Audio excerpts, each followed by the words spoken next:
श्रीमहागणाधिपतये नमः। सदाशिवसमारम्भाम् शङ्कराचार्यमध्यमाम् अस्मदाचार्यपर्यन्ताम् वन्दे गुरुपरम्पराम्। ओम् भद्रम् कर्णेभिः शृणुयामदेवाः भद्रम् पश्येमाक्षभिर्यजत्राः स्थिरैरङ्गैस्तुष्टुवागुंसस्तनूभिः यशेम देवहितम् यदायुः। स्वस्ति न इन्द्रो वृद्धश्रवाः स्वस्ति नः पूषा विश्ववेदाः स्वस्ति नस्तार्क्ष्यो अरिष्टनेमिः स्वस्ति नो बृहस्पतिर्दधातु। ओम् शान्तिः शान्तिः शान्तिः। समाने वृक्षे पुरुषो निमग्नः अनीशया शोचति मुह्यमानः जुष्टं यदा पश्यति अन्यमीशम् अस्य महिमानमिति वीतशोकः। చాలా మంచి మంత్రం. ఇక్కడ భాష్యం కూడా కొంచెం గంభీరమైన భాష్యం. మనం ఓపికగా ఈ 1-2 రోజుల్లో ఫినిష్ చేయాలి. సో సమానే వృక్షే పురుషో నిమగ్నః. ఏ చెట్టు మీద అయితే ఈశ్వరుడు ఉన్నాడో అదే చెట్టు మీద వీడు ఉన్నాడు. సమానే వృక్షే అయితే మొత్తం అంతా వెతికేస్తూ ఉంటాడు ఈశ్వరుడు కోసం. In earth and in heaven, భూమి మీద వెతికేస్తూ ఉంటాడు దేవుడి కోసం. హెవెన్కి వెళ్ళిపోయి అక్కడ ఈ వెతకడం కొనసాగించేయడం, హెవెన్ దాకా వెళ్ళిపోతే అక్కడ దేవుడు ఉంటాడు, గాడ్ ఇన్ హెవెన్. బట్ చిత్రం ఏంటంటే సమానే వృక్షే, వీడున్న చెట్టు మీదే ఉన్నాడు. ఇప్పుడు ఈశ్వరుడు ఏ చెట్టు మీద ఉన్నాడో అదే చెట్టు మీద వీడు ఉన్నప్పుడు ఆ ఈశ్వరుడికి దరిదాపుల్లో ఉన్నందుకైనా కొంత శోభ వీడికి ఉండాలి కదా. కాబట్టి ఈశ్వరుడు అంటే సర్వస్వతంత్రుడు అని అభిప్రాయం. సర్వశాసకుడు, సర్వస్వతంత్రుడు.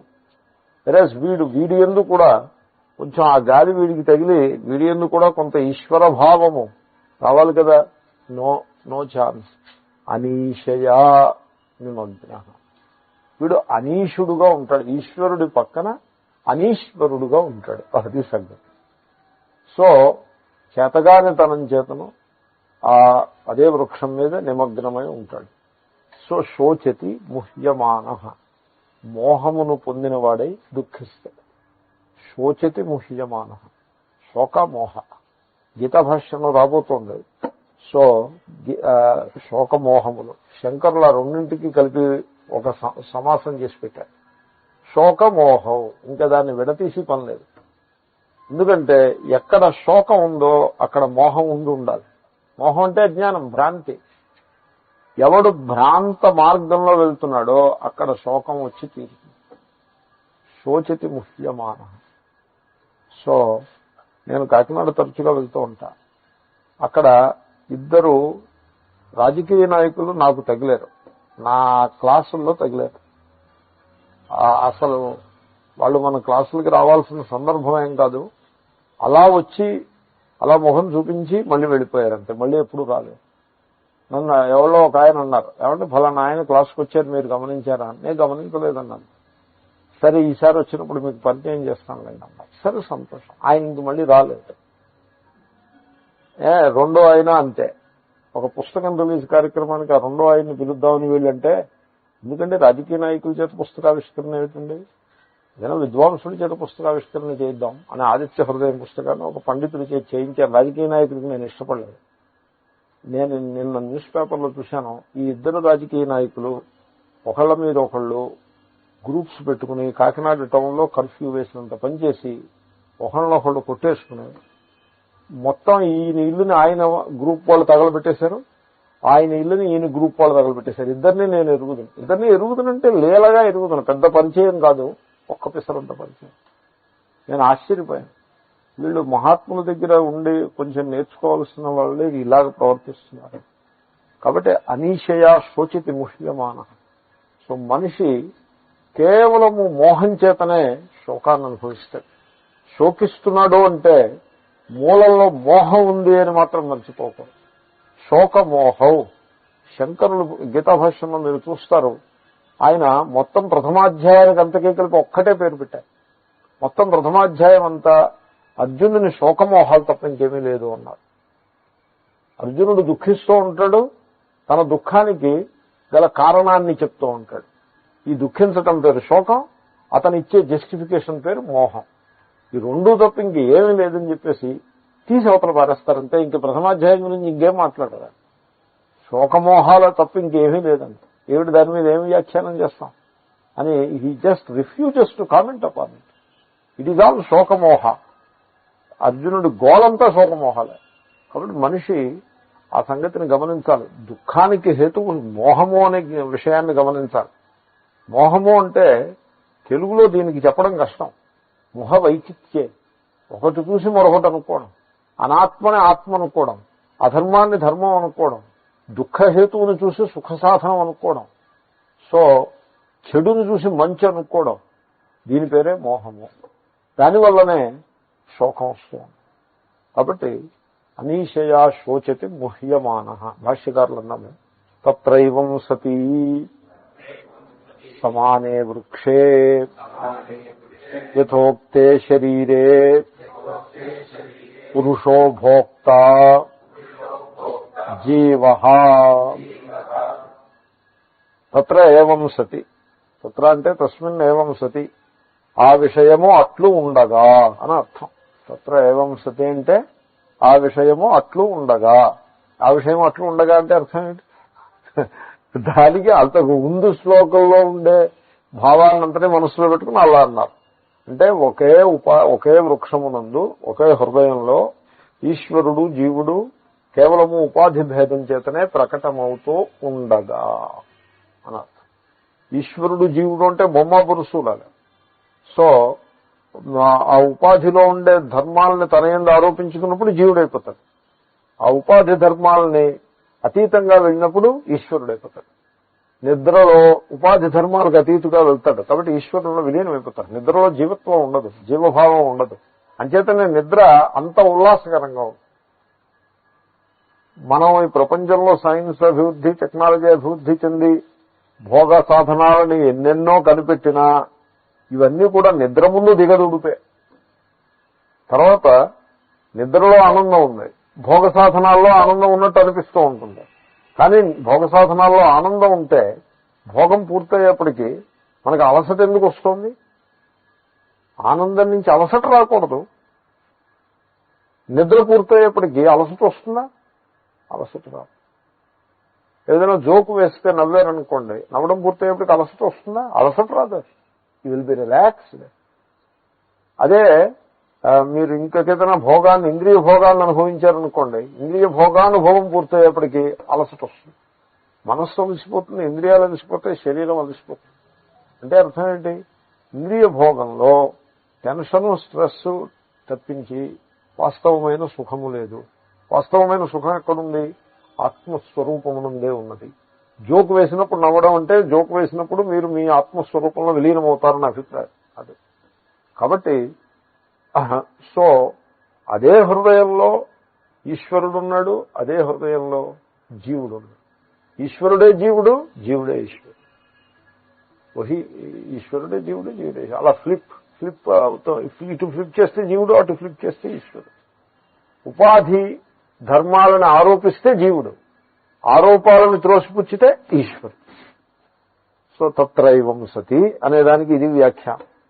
అది అలా ఉంటుండగా, సో సమానే వృక్షే యథోక్తే శరీరే, సమానమైన వృక్షం అంటే సేమ్ ట్రీ, మరో ట్రీ ఏమీ కాదు, ఒకే ట్రీలో ఈశ్వరుడు. ఏమిటా ట్రీ? అది వృక్షం ఏమిటి? యథోక్తే శరీరే, ఇంతకు ముందు చెప్పినట్టుగా శరీరమే వృక్షం అని. ఓకే, దీంట్లో ఇప్పుడు జీవుడు గురించి పురుష. పురుష అంటే జీవ, భోక్త. సో జీవుణ్ణి పురుషుడని ఎందుకంటారంటే, పురుషేతే ఈ దేహమునందు అభిమానం కలిగి ఉంటాడు కనుక జీవుణ్ణి పురుషుడు అంటారు, ఈశ్వరుణ్ణి పురుషుడు అంటారు. పురుషేతే ఈ దేహమునందు ప్రకటమవుతున్నాడు కాబట్టి ఈశ్వరుణ్ణి పురుషుడు అంటారు, సందర్భాన్ని బట్టి. కాబట్టి పురుష, భోక్త, జీవ. సో జీవుని యొక్క మౌలిక స్వరూపం అంటే జీవత్వం ఆరంభమైన స్థానము భోక్తృత్వం. అక్కడ జీవత్వం ఆరంభం అవుతుంది. సో ఆత్మ చైతన్యమునందు జీవత్వాన్ని అధ్యారోపణ చేస్తే అది భోక్తృత్వాన్ని అధ్యారోపణ చేస్తే దట్ ఈస్ ది జీవ. ఎంజాయర్షిప్ చాలా మౌలికమైనటువంటి. చూడండి, ఎంజాయర్షిప్ అన్నది మీ స్వరూపంలో భాగం కాదు. ఎందుకంటే నిద్రలో మీరున్నారు, నిద్రలో ఎంజాయ్మెంట్ ఉంది, కానీ ఎంజాయర్షిప్ లేదు. నేను భోక్తననే భోక్తృత్వం లేదు. సో ఆనందం ఉంది, కానీ భోక్తృత్వం లేదు. భోక్తను నేను అనే భోక్తృత్వం లేదు. మీరు తెలివి వచ్చిన మరుక్షణం భోక్తృత్వం ఉండదు, చైతన్యమే ఉంటుంది. ఆ వెలుగు ఆ తెలివి యొక్క వెలుగే ఉంటుంది తప్పిస్తే భోక్తృత్వం ఉండదు. ఆ తర్వాత అహం వృత్తి పుడుతుంది, నేను అనేటువంటి వృత్తి పుడుతుంది. అది అలాగే అలవాటుగా పుడుతుంది. ఎందుకంటే అంతకుముందున్న సంస్కారాలను బట్టి నేను అనే వృత్తి పుడుతుంది. నేను అనే వృత్తి చైల్డ్కి ఉండదు. చిన్నపిల్లవాడు నిద్రలేస్తాడు అనుకోండి, నెల రోజుల పిల్లవాడు నిద్రలేస్తాడు. Is he sentient being or not? Yes. కానీ నేను అనే వృత్తి ఉండదు. కాబట్టి చైతన్యంలో భాగం కాదు నేను అనే వృత్తి. ఆ తర్వాత అలవాటు అవుతుంది. వీడు సంస్కారం చేతను నేను తల్లిదండ్రులు నేర్పుతారు. సో నేను అనే వృత్తిని కలిగి ఉంటాడు. నేను అనే వృత్తి ఎందు కూడా భోక్తృత్వం ఉండదు. అహం వృత్తి అది భోక్త కాదు. ఆ తర్వాత దాని ఎందు నేను భోక్తను అంటే నేను భోక్తను అని అండవు. వేదాంతులు అలా విశ్లేషణ చేస్తారు. వాడు నిద్రలేస్తూనే నేను భోక్తను అండవు. కాఫీ ఏదంటాడు, అది భోక్తృత్వం అలా ఉంటుంది. కాఫీ ఏదంటాడు అంటే కాఫీ ఇవ్వడం ఆలస్యం అయితే చికాకు పడతాడు. భోక్తృత్వం ఆల్రెడీ ఫుల్ స్వింగ్ లో మొదలైపోయింది. అప్పుడే న్యూస్ పేపర్ కోసం ఎదురు చూస్తాడు. న్యూస్ పేపర్ ఇంకెవళ్ళు చూడకూడదు. అలా న్యూస్ పేపర్ టక్కుమని పడితే వీడి చేతిలో తీసుకొచ్చి పెట్టాలి. వీడి గృహ యజమాని కదా. సో దట్ ఈస్ హౌ భోక్తృత్వం. సపోజ్ ఒక ఆయన న్యూస్ పేపర్ కొన్నారు. కొంటే నేను తీసుకుని చూసేశాను. అది ఆయన చూసే ముందు నేను చూసేశాను. మామూలుగా ఆయన న్యూస్ పేపర్ అరగంటలో చూసేదాన్ని నేను 3 నిమిషాల్లో చూసేస్తాను. నేను స్పీడ్ రీడర్ని. Really I'm a speed reader. Really ఆ లక్షణం ఒకటి నా దగ్గర ఉంది. నేను స్పీడ్గా చదివేస్తాను. ఆయన చదువుదామని అనుకునే లోపలే నేను చదివేశాను. హి వాజ్ అనాయ్డ్. ఎందుకో తెలుసునా? అరే నేను కొనుక్కున్న న్యూస్ పేపర్ నేను చదవక ముందు వీడు చదివాడని. అది ఆయన యొక్క అనాయన్. So I wanted to explain to him. I did not touch it. Already I have read it already. దాంట్లో నేను చూడదలుచుకున్నది నేను చూసేశాను ఆల్రెడీ. దాని మీద నేను ఉపన్యాసం కూడా చెప్పేస్తా కావాలంటే. నా పాఠంలో దాన్ని ఇంట్రడ్యూస్ కూడా చేసేస్తా. All that I will do. But I have already done it. He's annoyed. అరే నేను కొనుక్కున్న న్యూస్ పేపర్ అది కర్తృత్వం. కాబట్టి నేను కొనుక్కున్న న్యూస్ పేపర్ని నేను చదవాలి. భోక్తృత్వం, కర్తృత్వం. ఆల్రెడీ ఫస్ట్ భోక్తృత్వం, తర్వాత కర్తృత్వం, తర్వాత ఇంద్రియములు, దేహములు ఎందు అభిమానం. సో ఈ విధంగా నిమగ్న అంత పూర్తిగా మునిగిపోయి ఉంటాడు. జీవ భోక్త జీవ. కాబట్టి జీవుని యొక్క మొట్టమొదటి స్వరూపము భోక్తృత్వం. సో గంగా నది యొక్క పతనాన్ని వర్ణించారు. ఆకాశంబున నుండి, ఈ పద్యం మీరు వినుంటారు, నాకు మొత్తం రాదు. ఆకాశంబున నుండి శంభుని శిరం బందుండి శీతాద్రి అస్తోకంబైన హిమాద్రి నుండి ఉంటుంది ఏదో. సో ఆ లవణాంభోధి ఆఖతం వస్తుంది. సో ఆకాశం నుంచి పతనం ప్రారంభమైంది. ఫస్ట్ స్టెప్ లో శివుని నెత్తిమీ పడింది, నెక్స్ట్ స్టెప్ లో హిమవత్పర్వతం మీద పడింది. ఆ విధంగానే ఆత్మ చైతన్యం ఫస్ట్ స్టెప్ లో భోక్త అవుతుంది, పతనం. ఆ తర్వాత కర్త అవుతుంది. ఆ తర్వాత ఇంకేవేవో అవుతుంది. తల్లి, తండ్రి, బావమరిది, ఇవన్నీ కూడా అవుతుంది. అదే ఆత్మ చైతన్యం. ఆత్మ చైతన్యమే కదండి. బావమరిది అవ్వాలన్నా, మేనమావ అవ్వాలన్నా ఆత్మ చైతన్యమే అవుతుంది. దేహం ఏమిటి అయ్యేది? దేహానికి జడం కదా అది. కనుక so very first step of the down fall is భోక్త. అంచేతనే ఈ మంత్రంలో భోక్తృత్వాన్ని హైలైట్ చేస్తున్నారు. భోక్తృత్వాన్ని ఒక మోహం కింద హైలైట్ చేస్తున్నారు. జీవ. శంకరులు అంటారు, అవిద్యా కామ కర్మ ఫలరాగాది గురుభారాక్రాంత.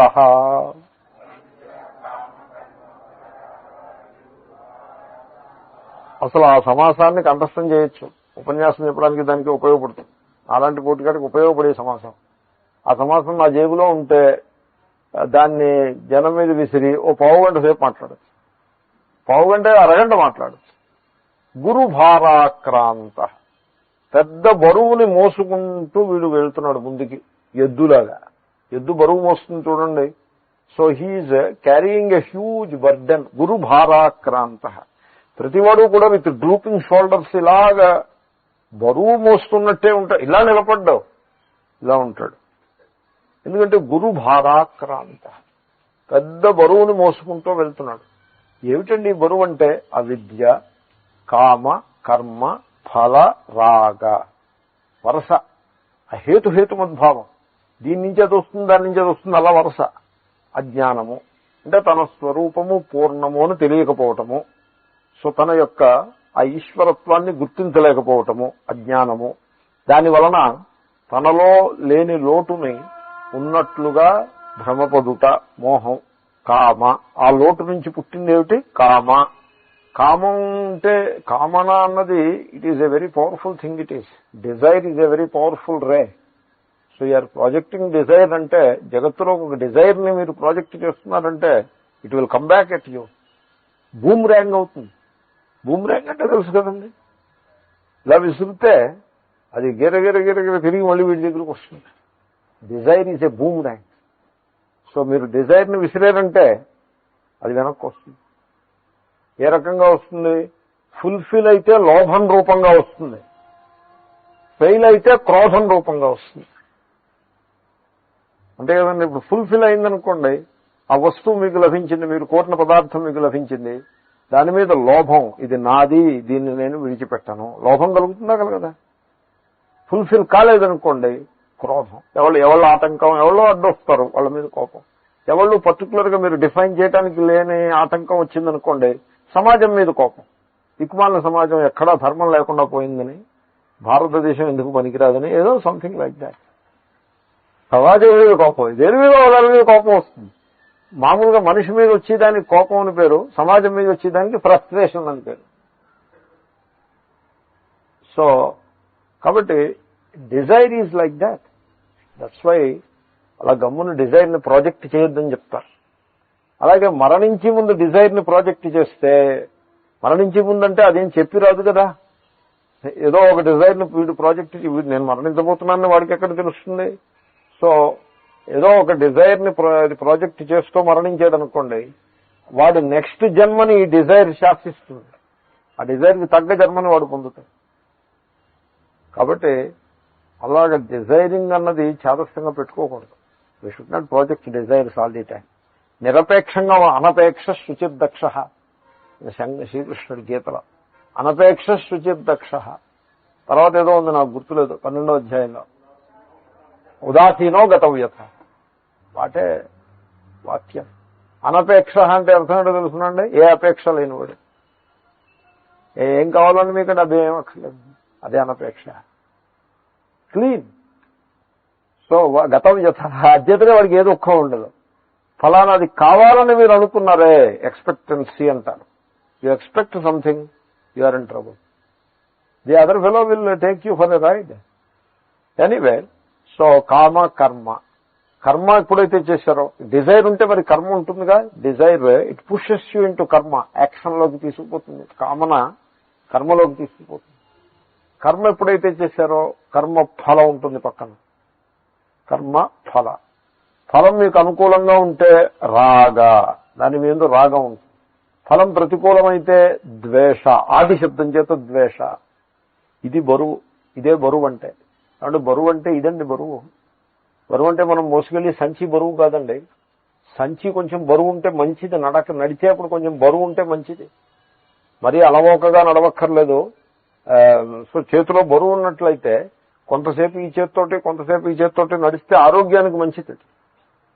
నిజానికి కొంత బరువు భుజం మీద వేసుకుని నడవడం మంచిది. నేను చేస్తూ ఉంటా, ఎవరు చుట్టుపక్కల లేనప్పుడు ఓ బరువు మీద, ఎందుకంటే చూస్తే ఈయనేదో పిచ్చాయినా, ఇప్పటికే పిచ్చాయినా అనుకుంటూనే ఉంటారు. ఇంకా మరి కొంత బరువు భుజం మీద చేసుకుని నడుస్తా. ఓ 2 కేజీలు బరువు, 4 కేజీల బరువు భుజం మీద చేసుకుని ఇటు అటు నడిస్తే ఆ నడకకి కొంత ఈ మజిల్స్ అన్ని దే గెట్ మజిల్ టోన్ అని అంటారు. మజిల్స్ లో 2 ఆస్పెక్ట్స్ ఉంటాయి. ఇప్పుడు ఈ మజిల్ ఉందనుకోండి, దీంట్లో 2 ఉంటుంది. ఒకటి ఫ్యాట్, 2 మజిల్ టోన్. మనం ఫ్యాట్ అక్యూములేట్ చేస్తే ఉపయోగం లేదు, బరువు పెరిగిందే కానీ ఉపయోగం లేని బరువు అది. కానీ మీరు ఎక్సర్సైజ్ చేశారనుకోండి, సపోజ్ కొంత బరువులు ఎత్తడం లాంటివి చేశారనుకోండి, అప్పుడు కూడా మీకు మజిల్ అంతే కనపడుతుంది, అంతే దిట్టంగా ఉన్నట్టుగానే కనపడుతుంది. కానీ ఫ్యాట్ కాదు అది. It is useful weight it is. కాబట్టి ఇప్పుడు బాడీ బిల్డర్స్ ఉంటారు, it is their useful weight it is. అదే ఫ్లాబీగా ఒక ఫ్యాట్ పర్సన్ ఉంటారు, ఇద్దరు సమానమైన వెయిట్ ఉన్నారు కాబట్టి ఇద్దరు ఒకే స్థితిలో ఉన్నారు, నీవు కన్నా వాడు వీడు సేమ్ స్థితి అని అనడానికి వీల్లేదు. కనుక బరువు అన్నది ఫిజికల్ బరువు మంచిది, కానీ ఇక్కడ ఫిజికల్ బరువు గురించి మాట్లాడటం లేదు. గురు భారాక్రాంత, పెద్ద బరువు, ఇదే బరువు. అవిద్య కామ కర్మ ఫల రాగాది గురు భారాక్రాంత. చాలా ఆయనకి శంకరులకు తెలుసు మనిషి జీవితం ఏమిటో ఆయనకు తెలుసు. He knows it, he knows better than anybody else. వీడికంటే బాగా తెలుసు ఆయనకి. ఇప్పుడు కూడా మహాత్ముడికి మనిషి జీవితం, ఎదరవాడి జీవితం మహాత్ముడికి బాగా తెలుస్తుంది. వాడికి ఏం తెలుస్తుంది? వాడు వ్యామోహంలో ఉంటాడు. మహాత్ముడికి తెలిసిపోతుంది, అయ్యో పాపం వెర్రిమోహం, అజ్ఞానం చేత కష్టపడుతున్నాడు వీడు అని తక్కువ తెలుసు. సో ఆ బరువుతోటి ఉంటాడు. అనీషయ శోచతి అని కదా దాన్ని వ్యాఖ్యానం చేస్తున్నారు. అలాబురివ సాముద్రే జలే నిమగ్నః. ఈ శంకరుల యొక్క దృష్టాంతం సాముద్రే జలే అంటే సముద్ర జలమునందు, సముద్రానికి సంబంధించిన జలం అంటే సముద్రాని జలంలో, అలాబుహు అంటే ఆనపకాయ, పచ్చిది కాదు, ఆనపకాయ డొల్ల, దాన్ని అలాబుహు అని అంటారు. దాన్ని ఏమంటారు? ఆనప బుర్ర. That is what it is, that is the word. ఆనపకాయ బుర్ర. ఈ ఆనపకాయ బుర్ర కనుక ఎక్కడైనా సముద్రంలో కానీ జలంలో పడిందనుకోండి, అది చాలా, అది పైకి తేలుతుంది, మళ్ళీ మునిగిపోతుంది, మళ్ళీ తేలుతూ ఉంటుంది, మళ్ళీ మునిగిపోతుంది. పూర్తిగా తేలుంటే ఒక సుఖం, పూర్తిగా మునిగిపోయింది అనుకోండి, పోలో గొడవ వదిలిపోయింది అక్కడికి, దాంతో ఆఖరు. ఇది మునగదు, తేలదు, అదనమాట. కాబట్టి సపోజ్ జీవితం అంతమైపోయింది అనుకోండి, పోలండి గొడవ వదిలిపోయింది అక్కడికి, అన్ని సమస్యలకి పరిష్కారం. What life cannot mend, death will put an end. Question లేదు, ఇంక సమస్య, అన్ని సమస్యలకి పరిష్కారం వదిలిపోయింది అక్కడికి. అది అలా అవుతుంది. He will not die. If he dies to this body, he will take another body. కాబట్టి he is not going to die in any case. కాబట్టి అది అంతము కాదు. అలాగని చక్కగా పైకి తేలి హాయిగా ఉంటుందా అంటే అది లేదు. సో ఈ ఆనపకాయ బుర్రలాగా, నీళ్లలో పడ్డ ఆనపకాయ బుర్రలాగా నిమగ్న, వీడు దాంట్లో పడి ఉంటాడు సంసారంలో. సో నిమగ్న అంటే అర్థం చెప్తున్నారు, నిశ్చయేన దేహాత్మభావమాపన్న. నిమగ్న అంటే నిమగ్న, నితరాం మగ్న, పూర్తిగా మునిగి ఉన్నాడు. సో పీకిల దాకా మునిగి ఉన్నాడు. నిశ్చయముగా, ఖచ్చితంగా మునిగి ఉన్నాడు. ఏమిటి మగ్న? మగ్న అంటే దాంట్లో మునిగిపోవడం అంటే దేహాత్మభావం ఆపన్న, చేతనుడై ఉండి జడమైన దేహమే తాను అనే అజ్ఞానంలో ఉంటాడు. మళ్ళీ గిరగిర తిరిగి మనం దేహాత్మభావం దగ్గరికి వస్తూ ఉంటాం. That is the only point that has to be taught. మీరు నేను దేహము అని దేహధర్మాలని అధ్యారోపణ చేసుకుని ఉన్నంత కాలము మీకు ఆత్మస్వరూపం తెలియదు. దేహాత్మభావం ఆపన్న, దాన్ని వర్కౌట్ చేయాల్సి ఉంటుంది.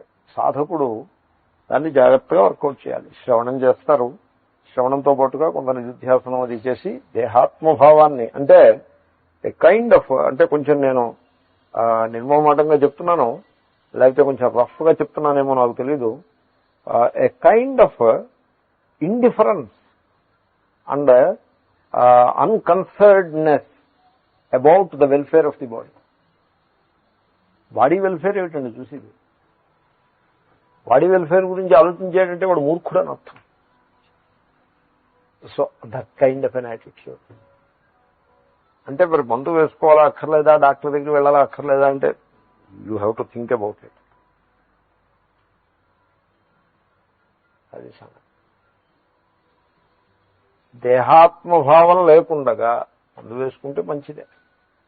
మందు వేసుకుని తద్వారా దేహాన్ని కండిషన్లో మేనేజ్మెంట్ కండిషన్లో పెట్టుకుంటే సాధనకు ఉపయోగపడుతుంది. అందుకోసం మందు వేసుకుంటాం. కాబట్టి the idea is not to neglect the body, but at the same time not to pamper it also. దాన్ని నెగ్లెక్ట్ చేయడానికి వీల్లేదు, ప్యాంపర్ చేయడానికి వీల్లేదు. తర్వాత దేహాన్ని చూపించి ఏదో సాధించే ప్రయత్నం అన్నట్టు చేయొద్దు. అది పెద్ద ట్రాప్ ఇట్ ఈస్. దేహము జడమది, పంచభూతములతో నిర్మాణమైనది. శ్రీకృష్ణుడి దేహము మన అందరి దేహముల వలె ప్రాకృతమైన దేహము అని మనకి భాగవతం చెప్తూ ఉంటుంది. ప్రాకృత దేహం అంచేతనే దాన్ని వదిలేస్తానే. కాబట్టి ఎవడో బాణం వేసి కొడితే దెబ్బ తగులుతుంది అంటే అర్థం ప్రాకృత దేహమేగా. సో ఈ అవతార పురుషుల దేహం ప్రాకృత దేహం అయితే, ప్రాకృత అంటే ప్రకృతి కార్యము అని అర్థం. ప్రకృతి త్రిగుణాత్మకమైన ప్రకృతి నుంచి నేచర్ నుంచి పుట్టిందండి. సో ఇంక ఈ దేహం ఆ అవతార పురుషుల దేహమే అలా అయినప్పుడు మన దేహం ఎంతటి దేహం ఇది? ఈ దేహాన్ని చూపించి ఈ దేహంలో ఏదో విశేషం ఉందంటో దాన్ని బట్టి ఏదో మీ దేహం కంటే నా దేహం సంథింగ్ స్పెషల్ అంటో దానికేదో ఒక స్పెషాలిటీని ఒక ప్రత్యేకతని లోకానికి చూపించే ప్రయత్నం చేసినట్లయితే ఇది మహాదోషం. It is entirely against the shastra. కాబట్టి దేహాభిమానం అన్నది ఎవరికీ కూడా శోభనివ్వదు. దేహాభిమానాన్ని కలిగి ఉండరాదు. సో దేహాభిమానం ఉందంటే ఏమైపోతుందంటే ఈ ఫ్యాషన్ పెరేడ్ మనుషులు ఉంటారు చూడండి, అలా తయారవుతారు. ఎందుకు పనికిరాని జీవితం, దాంట్లో సాధించేది ఏముండదు. ఏవో కొన్ని డబ్బులు వస్తాయి. ఆ డబ్బులు ఎందుకు వచ్చాయంటే వీళ్ళ ప్రజ్ఞం కాదు. భగవంతుడు ఇచ్చిన శరీరాన్ని కొంచెం ఇటు చూపించి 10 రూపాయలు సంపాదిస్తారు. దాంతోపాటు కట్టలుగా రాగద్వేషాలను కూడా సంపాదిస్తారు. దాంట్లో ఏమీ ఒరిగిదేం లేదు. పొందండి, ఎవరినో ఒక సెక్షన్ ఆఫ్ పీపుల్ని విమర్శించటం అని కాదు. దేహాభిమానము సుతరాము దోషము. సో దేహాత్మభావం ఆపన్న. దీనికి శంకరుడు ఈ దేహాభిమానం ఎలా ఉంటుంది అన్నదానికి ఆయన అభినయం చేసి చూపిస్తున్నారు. ఎందుకంటే మహావిద్వాంసులు అనుకునే వాళ్ళు కూడా దేహాభిమానంలో ఉంటూ ఆ పొరపాటును గుర్తించలేదు. ఎందుకంటే ఎవడూ కూడా నేను దేహము అని ఎవడూ చెప్పడు. దేహధర్మాలనే అధ్యారోపణ చేసుకుంటాడు కానీ దేహ మాత్రాన్ని అధ్యారోపణ చేసుకోడు. నేను దేహము, ఐఎమ్ ది బాడీ అని ఎవడూ చెప్పడు. ఆ దేహ ధర్మాలు ఏవో ఉంటాయి, అవన్నీ అధ్యారోపణ చేసుకుని ఉంటాడు.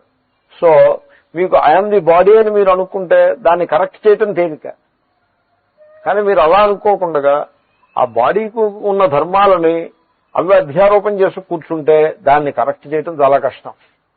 అది కరెక్ట్ చేయాలంటే ఏమిటి చేయాలి? అది స్పెసిఫిక్ గా యువతలకు తీసి పాయింట్అవుట్ చేయాలి. That is what he's doing. అయమేవా అహం. అది దిస్ దేహాభిమానానికి ఒక దృష్టాంతం. అయమేవ అహం, ఇదే నేను. చూడండి, ఇదే నేనే అసలు అయ్యి ప్రసక్తే లేదు. It is against all logic. ఎందుకంటే ఇది అని దర్శిస్తూ ఉండే చేతనుడు వేరే ఉంటాడు, ఆ చేతనుడి చేత దర్శింపబడే దృశ్యము ఇది వేరే ఉంటుంది. కాబట్టి ఇది నేను అనటము చాలా పొరపాటుది. ఇది నేను ఎలా అవుతాను?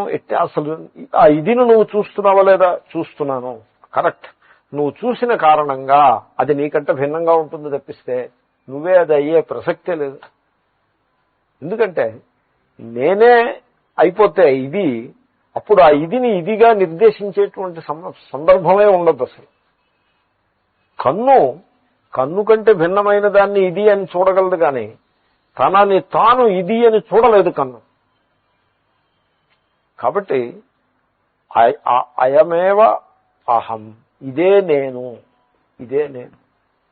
ఇదే నేను అంటే ఇది అని పాయింట్అవుట్ చేస్తున్నవాడు నేనవుతానా, లేకపోతే నా చేత పాయింట్అవుట్ చేయబడేది నేనవుతానా? The fact of perception itself precludes the possibility of the perceiver being the perceived. Perceiver కనుక పెర్సీవ్డ్ అయిపోతే పెర్సెప్షనే ఉండదు. పెర్సెప్షన్ ఉంది అంటే అర్థం the dipole. Perception is the dipole. ఇటువైపు పెర్సీవర్ ఉన్నాడు, అటువైపు పెర్సీవ్డ్ ఉంటుంది. అప్పుడే పెర్సెప్షన్ పాసిబుల్ అవుతుంది. ఒక దృష్టికోణంలో చెప్పిన మాట దృగ్దృశ్య వివేకము అని అంటారు. కాబట్టి అయమే వాహం అని దేహాన్ని చూపించి ఇదే నేను అనే మాట, ఆ దృష్టికోణం చాలా తప్పు. అది డైరెక్ట్ దేహ అధ్యారోపం, డైరెక్ట్ గా దేహం యొక్క ఆరోపం. ఇప్పుడు దేహ ధర్మారోపణ చూపిస్తున్నారు. అమృష్య పుత్ర, ప్రతివాడు కూడా ఇలాగ ఉంటారో ఉంటారో మీరు ఆలోచించండి. మనిషి ఇది వినడానికి ఇది బాగుండకపోవచ్చు, వినడానికి ఇబ్బంది కలగచ్చు. నిజంగా నేను కెనడాలో టొరాంటోలో పాఠం చెప్పాను. ఇలాగంటి పాఠమే, ఏం పాఠం చెప్తాం, వేగ చూడమని చెప్పాను. వేగ చూడమని చెప్తే మరి ఇలాగే ఉంటుంది అది. సో అక్కడ కూడా దేహాధ్యారోపాన్ని గురించి శంకరులు ఏదో చెప్తారు. చెప్పినప్పుడు చెప్పాను, చూడు నేను ఫలానా వాడి పుత్రుడను అని వీడు అనుకుంటాడు. I'm the son of so and so set of parents. Set of parents ఉంటారు, వాళ్ళకి నేను పుత్రుడను అనుకుంటాడు. వీడు అలా అనుకుంటున్నంత కాలము దాన్ని హిస్టారిక్ సెల్ఫ్ అంటారు. ఒక హిస్టరీని జోడించినటువంటి సెల్ఫ్. వీడు ఆ హిస్టారిక్ సెల్ఫ్ గా నిలిచి ఉన్నంత కాలము వీడికి అసలు స్వరూపం వీడికి ఎన్నడూ తెలియదు. ఇది వినడానికి కొంచెం కటువుగా ఉంటుంది, మరి ఏం చేస్తాం. ఈ మాట నేను చెప్పేప్పటికీ నేను మామూలుగా నా సహజ సుందర ధోరణిలో చెప్పేశాను. చెప్పేసిన తర్వాత చెప్పేసి క్లాస్ అయిపోయిన తర్వాత పూర్ణమిదం అనేసి దులుపు చక్క వచ్చాను. నేను నా రూమ్లో కూర్చున్నాను. 4 వచ్చారు నా దగ్గరికి. వచ్చి ఏమంటే మేము శ్రాద్ధం పెట్టాలంటారా అక్కర్లేదంటారా, మీరు చెప్పి పాఠం ఏమిటి అని అడిగారు. చూడండి, అర్జునుడు ప్రశ్న వేసినట్టు అయింది. ఆఖరికి అర్జునుడు ప్రశ్న అదే కదా. ఎందుకంటే కొంత ఇది రిలీజియస్ మైండ్కి దట్ పితృదేవతారాధన చాలా ప్రధానమైనటువంటి ఆస్పెక్ట్. అసలు రిలీజియన్ అనేప్పటికీ పితృదేవతారాధన చాలా ప్రధానంగా ఉంటుంది. రిలీజియన్ యొక్క లక్షణం అది. క్లాసికల్ రిలీజియన్స్ అలాగే ఉన్నాయి. హిందూయిజం అటువంటిదే, జూయిష్ రిలీజియన్ కూడా అలాంటిదే. కొంచెం తక్కువేమో ఇస్లాంలోనూ క్రిస్టియానిటీ. చైనీస్ మళ్ళీ చైనీస్ డిఎంకే వాళ్ళతో సహా. డిఎంకే వాళ్ళు దేవుళ్ళు ఏంటంటే పితృదేవతలను ఆరాధిస్తారు. వీళ్ళ అనాథులై సమాధి చుట్టూ 3 సార్లు ప్రదక్షిణం చేస్తారు. ఇంక ఇప్పుడు వాడు ఎవరిలో వాళ్ళని ఆరాధిస్తున్నాడా లేదా? వేర్ ఈజ్ అనాథులై. అక్కడ సమాధి ఉంటుంది, ఆయన దేహాన్ని మరి ఏం చేశారో ఆ సమాధికి వెళ్ళిపోతారు. వీళ్ళు వెళ్ళిపోయి ప్రదక్షిణాలు చేస్తారు, దీపం వెలిగిస్తారు, పువ్వులు వేస్తారు. You are doing a regular puja. And that is పితృదేవతారాధన. And they say we're atheist. What kind of atheist he is not an atheist. పక్కా ఎథీస్ట్ అంటే మన గోరా గారు పక్కా atheist, I know. So atheism is also not that easy. It has its own commitment. I am not suggesting it is right or anything, but వీళ్ళు ఎథీస్టులు, వీళ్ళు politicians గురించి చెప్పుకోవడం అనవసరం లేదండి. పొలిటీషియన్స్ సిద్ధాంతం ఉంటుంది. వాడు ఓట్లు వస్తుందంటే ఏ పనైనా చేస్తారు. రోడ్డు మధ్యగా శీర్షాసనం వేస్తే అందరూ ఓట్లు వేస్తారంటే వాడు ఆ పని కూడా చేస్తారు. దేనికైనా సిద్ధపడతారు. కాబట్టి వాళ్ళ దృష్టాంతమే అనవసరం. సో అహం అముష్య పుత్ర, I'm the son of so and so. ఇప్పుడు ఇక్కడ పితృభక్తికి వ్యతిరేకంగా మాట్లాడటం లేదు, పితృశ్రాద్ధాధికమును చేయొద్దని చెప్పట్లేదు. నీ స్వరూపాన్ని, ఒక రోల్ ఇట్ ఈస్. నేను ఐఎమ్ ది సన్ అన్నది ఒక నాటకం, జీవిత నాటకంలో ఒక పాత్ర అంతే. అది స్వరూపం కాదు. ఎందుకంటే నేను ఫలానా తల్లిదండ్రులకు నేను కొడుకును అనే భావన ఎంతసేపు ఉంటుంది? ఎప్పుడో 5 నిమిషాలు ఉంటుంది. ప్రతిరోజు 5 నిమిషాలు ఉండదు. ఎప్పుడో గుర్తు వచ్చినప్పుడు 5 నిమిషాలు ఉంటుంది. వచ్చిపోయే భావన చాలా అరుదుగా అలా వస్తుంది, ఇలా పోతుంది. ఏదో చిన్నపిల్లలకి తల్లిదండ్రులతో కలిసి జీవించే రోజుల్లో ఆ తల్లిదండ్రుల చుట్టూ తిరుగుతూ ఉంటుంది వాళ్ళ మనస్సు. క్రమంగా వీడు వివాహం చేసుకుని న్యూక్లియర్ ఫ్యామిలీ ఒకటి సెపరేట్ వేరియంట్ కాపురం పెట్టేటంటే తల్లిదండ్రుల నుంచి ఆ పరిభ్రమణం తల్లిదండ్రులను విడిచిపెట్టి ఇంకొక వ్యక్తి చుట్టూ పరిభ్రమణం చేస్తూ ఉంటాడు. You will have another circle, another locus to go round. And క్రమంగా అది మరిచిపోతాడు. ఎప్పుడైనా గుర్తొస్తుంది, ఎప్పుడైనా ఉత్తరం వచ్చినప్పుడో, అయితే మళ్ళీ ఉత్తరం రాయాల్సి వచ్చినప్పుడు, అయితే మన యాత్ర పంపించాల్సి వచ్చినప్పుడు, ఏదో అలాంటిది ఏదో గుర్తొస్తుంది. అనారోగ్యం చేసినప్పుడు, బతుకుంటే, చచ్చిపోతే తద్దినన్నాడు గుర్తుకొస్తుంది. కాబట్టి he is a human being. He is not the son of so and so all the time. The son of so and so అన్నది it's a very incidental status that just comes and goes. Comes and goes స్వరూపం ఎందుకు అవుతుంది? అది వచ్చేయడానికి ముందు, అది వెళ్ళిపోయిన తర్వాత ఏది మిగిలిందో అది స్వరూపం అవుతుంది. కానీ వచ్చిపోయేది స్వరూపం ఎలా అవుతుంది? గోడకి పెయింట్ వేశారు, పెయింట్ గోడ స్వరూపం ఎందుకు అవుతుంది? ఈ పెయింట్ ఈ సీజన్ ఎవరికి పోతుంది, అంటే నెక్స్ట్ సీజన్లో ఇంకో రంగు వేస్తా. ఈ వచ్చిపోయి పెయింట్ గోడ స్వరూపం కాదు. అలాగే అహమముష్య పుత్ర. కాబట్టి నేను ఆ హిస్టారిక్ సెల్ఫ్ పెట్టుకోవద్దని చెప్తున్నారు ఆయన అభిప్రాయం. పితృభక్తి వద్దని, అయితే పితృశ్రాద్ధాదులను చేయొద్దని అభిప్రాయం కాదు. Don't be a historic self. కొంతమంది అలా కమిట్ అయిపోతారు, హిస్టారిక్ సెల్ఫ్ కమిట్ అయిపోతారు. కొంతమందికి గోత్రము అంటే చాలా ఆగ్రహం ఉంటుంది. నేను ఎంతో మందిని ఎరుగుతాను. గోత్రము, నా దగ్గరికి ఒక 25 years యంగ్ మ్యాన్ వచ్చాడు, సంస్కృతం చదువుకుంటున్నాడు. యంగ్ మ్యాన్ వచ్చి అతను అంటాడు, ఏదో వాళ్ళ వంశం ఏదో ఉంది, ఫ్యామిలీ ఏదో ఉంటుంది కదండి, సమ్ వంశం, సమ్ ఏదో సంపన్నమనేని వంశమో లేదా మరో ఏదో వంశం. సో ఆ వంశానికి సంబంధించిన young man, very scholarly aptitude ఉన్నవాడే, సంస్కృతం అది బాగా చదువుతున్నాడు. అతను అంటాడు, నేను మా వంశాన్ని గురించి రీసెర్చ్ చేయాలనుకుంటున్నానండి. నేనేం చెప్పను అంటే వంశాభిమానం. ఏమంటే వంశాభిమానం ఉండడం తప్పంటారా రైట్ అంటారా అంటే తప్పు రైటు కాదు పాయింట్ అక్కడ. దాంట్లో తప్పే ఉంది, you can have it, but it restricts your vision. ఆ వంశం వాడు కనపడేప్పటికీ ఏదో ఏదో నేను ఎక్కడో చిలకమర్తి లక్ష్మణనరసింహారావు పుస్తకంలో చదివాను, ఓ బందరాయన ఒక ఆయన ఉండేవారు. బందర్వాడు అనేప్పటికీ వెళ్ళి కౌగులించేసుకోవడం. ఇంకా బందర్వాడు కాకపోతే నిరుత్సాహమే. మాది బందర్ అనేప్పుడు, అయ్యా మీది కూడా బందరేనా అని వెళ్ళిపోయి కౌగులించేసి చిలకమర్తి లక్ష్మణనరసింహారావు గారు హాస్యం చిన్నప్పుడు చదివాను నేను. ఆ విధంగా so it gives us a very restricted vision ఇస్తుంది.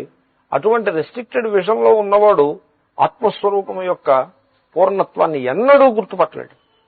కాబట్టి చూడండి, ఆత్మస్వరూపం తెలుసుకోవాలంటే ఆత్మ ఏది కాదో తెలుసుకోవటమే. కాబట్టి అహమముష్య పుత్ర హిస్టారిక్ సెల్, దాన్నే ఇంకా ఆయన అభినయం చేస్తున్నారు. అస్య నప్త, నేను ఫలానా వారి మనవాడిని. నప్త అంటే మనవాడు. ఈ నప్తాకి ఇందాక స్నెప్త్రేస్థో వచ్చింది చూడండి. ఈ నప్తాకి చతుర్థ ఏకవచనంలో రేఫ్ వస్తుంది, నప్త్రే అని వస్తుంది. పాత రేఫ్ అను, అది అక్కడున్న పదం అదే, స్నెప్త్రే. ఆ స్నేలో షా తీసేస్తే నప్త్రే. ఎనీవే, ఫలానా వారి మనవణ్ణి అంటే అప్పుడే వంశాభిమానం బాగా పెరిగిపోయింది. కాబట్టి ఆ historic self, you are not the historic self. ఏమంటే హిస్టారిక్ సెల్ఫ్ ఎంతకాలం ఉంటుందండి? ఈ బాడీ అభిమానం ఉన్నప్పుడు, ఈ బాడీకి ఉన్న హిస్టరీ ఒకటి ఉంది, ఈ బాడీకి ఆ హిస్టరీ గుర్తున్నప్పుడే హిస్టారిక్ సెల్ఫ్ ఉంది. Anyway, you got the point. తర్వాత ఇంకో రకం అభిమానం, కృశస్థూల, నేను చిక్కిపోయాను అని ఒకడికి బెంగ. నేను స్థూలంగా లావుగా ఉన్నాను అని ఇంకొకడికి బెంగ. ఈ రెండు రకం బెంగల వాళ్ళు మనకు కనపడుతూ ఉంటారు. స్వామీజీ, మా అబ్బాయి బాగా చిక్కి ఉన్నాడు, కొంచెం లావుగా ఉండి ఉపాయం ఏదైనా చెప్పండి అని నన్ను ఎవరో అడిగారు. నాకు తోచిన ఉపాయం నేను చెప్పాను. స్వామీజీ, కొంచెం లావు తగ్గాలంటే ఉపాయం ఏమిటని ఇంకొకళ్ళు అడిగారు, తోచిన ఉపాయం చెప్పాను. తప్పులేదు, it is all part of it. But అహం కృశ అహం స్థూల అని ఆ ఐడియా బాగా మొదటికి మనస్సుకి పట్టేసింది అనుకోండి, అంటే అది దేహాభిమానమే అలా ఉంటుందంటే. కాబట్టి దేహం వీక్గా ఉంటే బలానికి మందు వేసుకోవచ్చు, తప్పులేదు. బలంగా ఉంటే, లావుగా ఉంటే బరువు తగ్గడానికి కావాల్సిన ఎఫర్ట్ చేసుకోవచ్చు, తప్పులేదు. బట్ దేహ అభిమానం ఆ కారణంగా దేహాభిమానాన్ని పెట్టుకోవడానికి వీలు లేదు. కృశ స్థూల అంచేత వీళ్ళు ఏం చేస్తారో తెలుసునండి, నేను స్థూల పీపుల్ ఎరుగుదాం. They formed an association, obese people's association. అన్ని రకాల అసోసియేషన్ ఫార్మ్ చేసేట. Obese people's association is there. అమెరికాలో ఉంది association. And obese people's fashion parades ఉన్నాయి, ఒబీస్ పీపుల్స్ ఫ్యాషన్ షోస్ ఉన్నాయి. తర్వాత సాక్స్ 5th Avenueలో ఒబీస్ పీపుల్ కోసం సెపరేట్ అపారల్ సెక్షన్ ఉంది. ఎందుకంటే అమెరికాలో 50% ఆఫ్ ది పీపుల్ 30-40% ఒబీసే. సో ఆ దేహాభిమానం ఆ రకంగా మనిషిని, ఇంకో సన్నవాడిని చూస్తే ఒళ్ళు మండుతుందో మొత్తికే వేద్దాం అనిపిస్తుంది. ఇంకో లావు వాళ్ళని చూస్తే ఎవరో ఆత్మబంధువుని చూసినట్టు అనిపిస్తుంది. అంటే దేహాభిమానం ఆ విధంగా ఉంటుంది. అలా ఉండడానికి వీలు లేదు. కృశ స్థూల. తర్వాత గుణవాన్ నిర్గుణ, ఇది మనస్సు గురించి. నేను గుణవంతుడను, నేను సద్గుణములు గలవాడను అని ఒకడు విర్రవీగుతూ ఉంటాడు. ఇంకొకడు, అయ్యయ్యో నేను చిన్నప్పటి నుంచి మంచి గుణాలు నేర్చుకోలేదు, అన్ని చెడ్డ గుణాలు నేర్చుకున్నాను, ఇప్పుడు వీటిని వదులుచుకోవడం నాకు కష్టమైపోతుంది అని ఇంకొకడు అనుకుంటాడు. సో గుణాలు మనస్సులో ఉంటాయి, ఆత్మకే గుణాలు లేవని శాస్త్రం చెప్తుంటే మన వాళ్ళు ఈ గుణాలన్నింటినీ కట్టకట్ట తీసుకెళ్లి దేవుడికి పెడుతూ ఉంటారు. దేవుడు నిర్గుణుడు అంటే ఏదో ఒంటికి కారం రాసినట్టు ఫీల్ అవుతారు. దేవుడిని నిర్గుణుడు అంటాడు ఏమిటి అంటే దేవుడికి కూడా గుణాలు పెట్టేస్తే ఇంకా దేవుణ్ణి కూడా వికారి వినాశి చేసిన వాళ్ళం అవుతాం. అది గుర్తించరు. ఎనీవే, గుణవాన్ నిర్గుణ ఆపోజిట్స్. సద్గుణాలు నాలో ఏం లేవు అని ఒకడు బాధపడతాడు, నేను చాలా గుణవంతుడను అని ఇంకొకటి విర్రవీగుతూ ఉంది. వీళ్ళిద్దరూ కూడా ఆత్మస్వరూపాన్ని తెలుసుకుందుకు అర్హులు కాదు. తర్వాత సుఖీ దుఃఖీ, ఇది భోక్తృత్వానికి సంబంధించి ఆనందమయ కోశంలో. సో ఆయన శంకరులు అన్నమయం నుంచి అలాగా స్టెప్ వైజ్ చెప్పారు. నేను సుఖము గలవాడను, నేను దుఃఖము గలవాడను.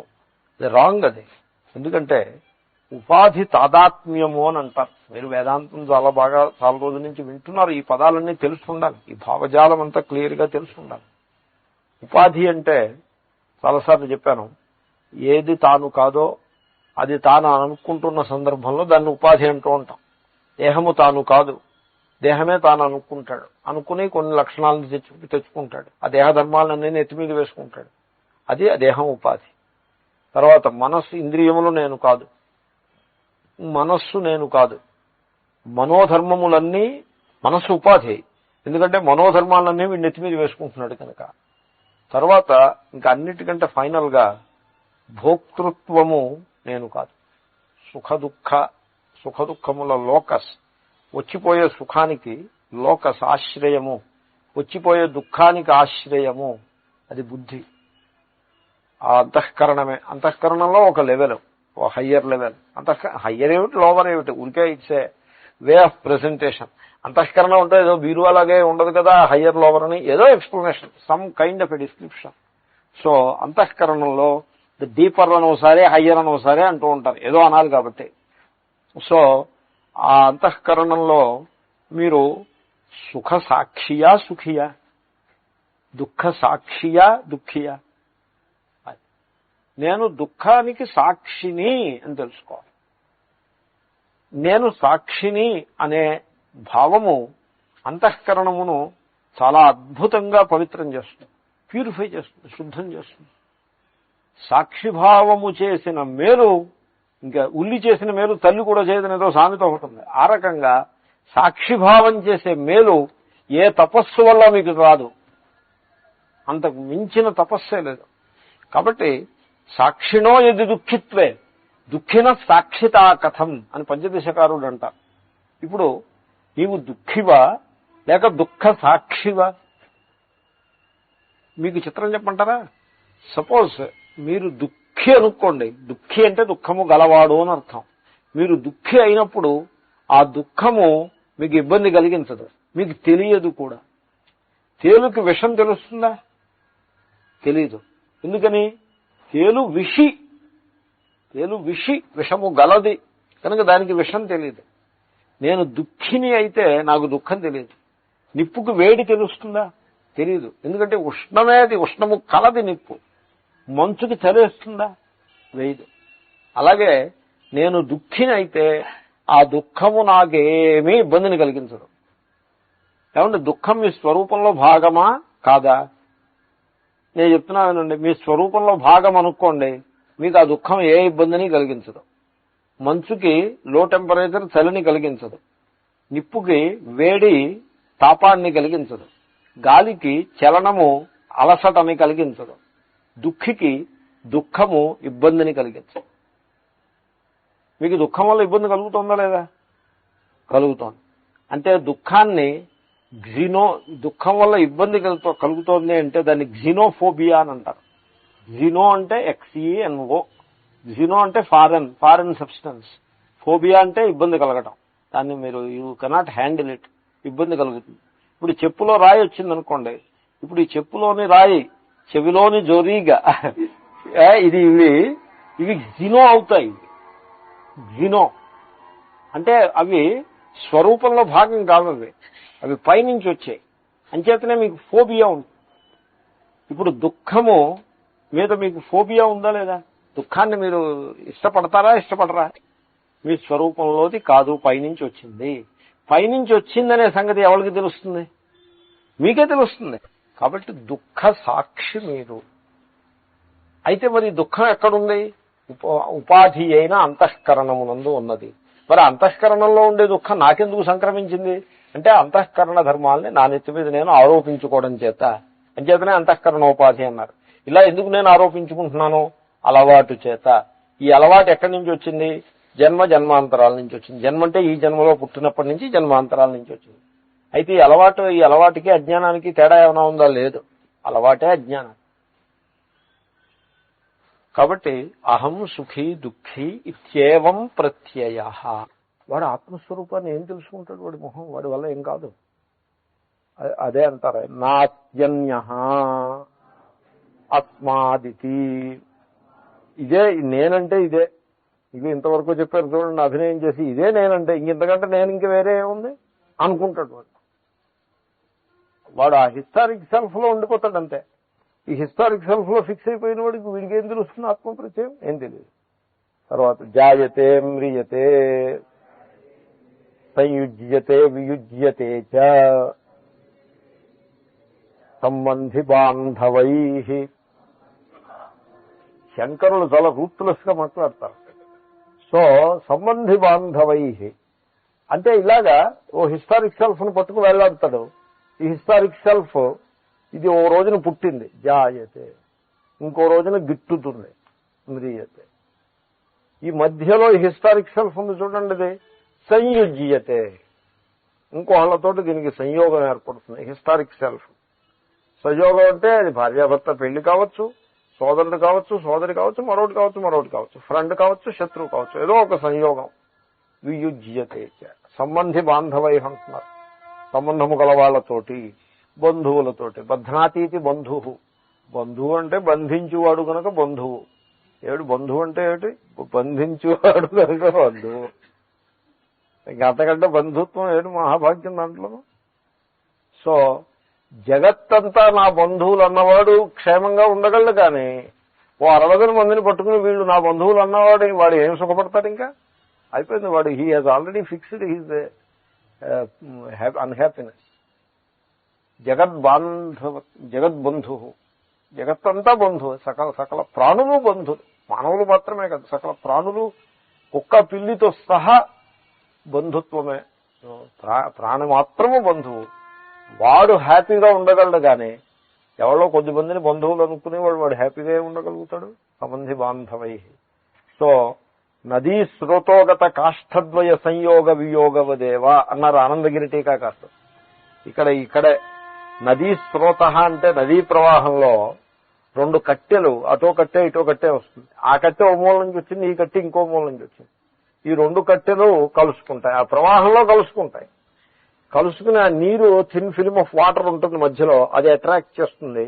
ఆ నీటి ప్రవాహం చేత అలా surface tension of water, viscosity, ఇటు ప్రాపర్టీస్ ఇవ్వకుండా ఉంటాయి. దాన్ని బట్టి ఆ తడిగా ఉన్నప్పుడు కలిసి ఉంటాయి, పొడైపోతే విడిపోతాయి.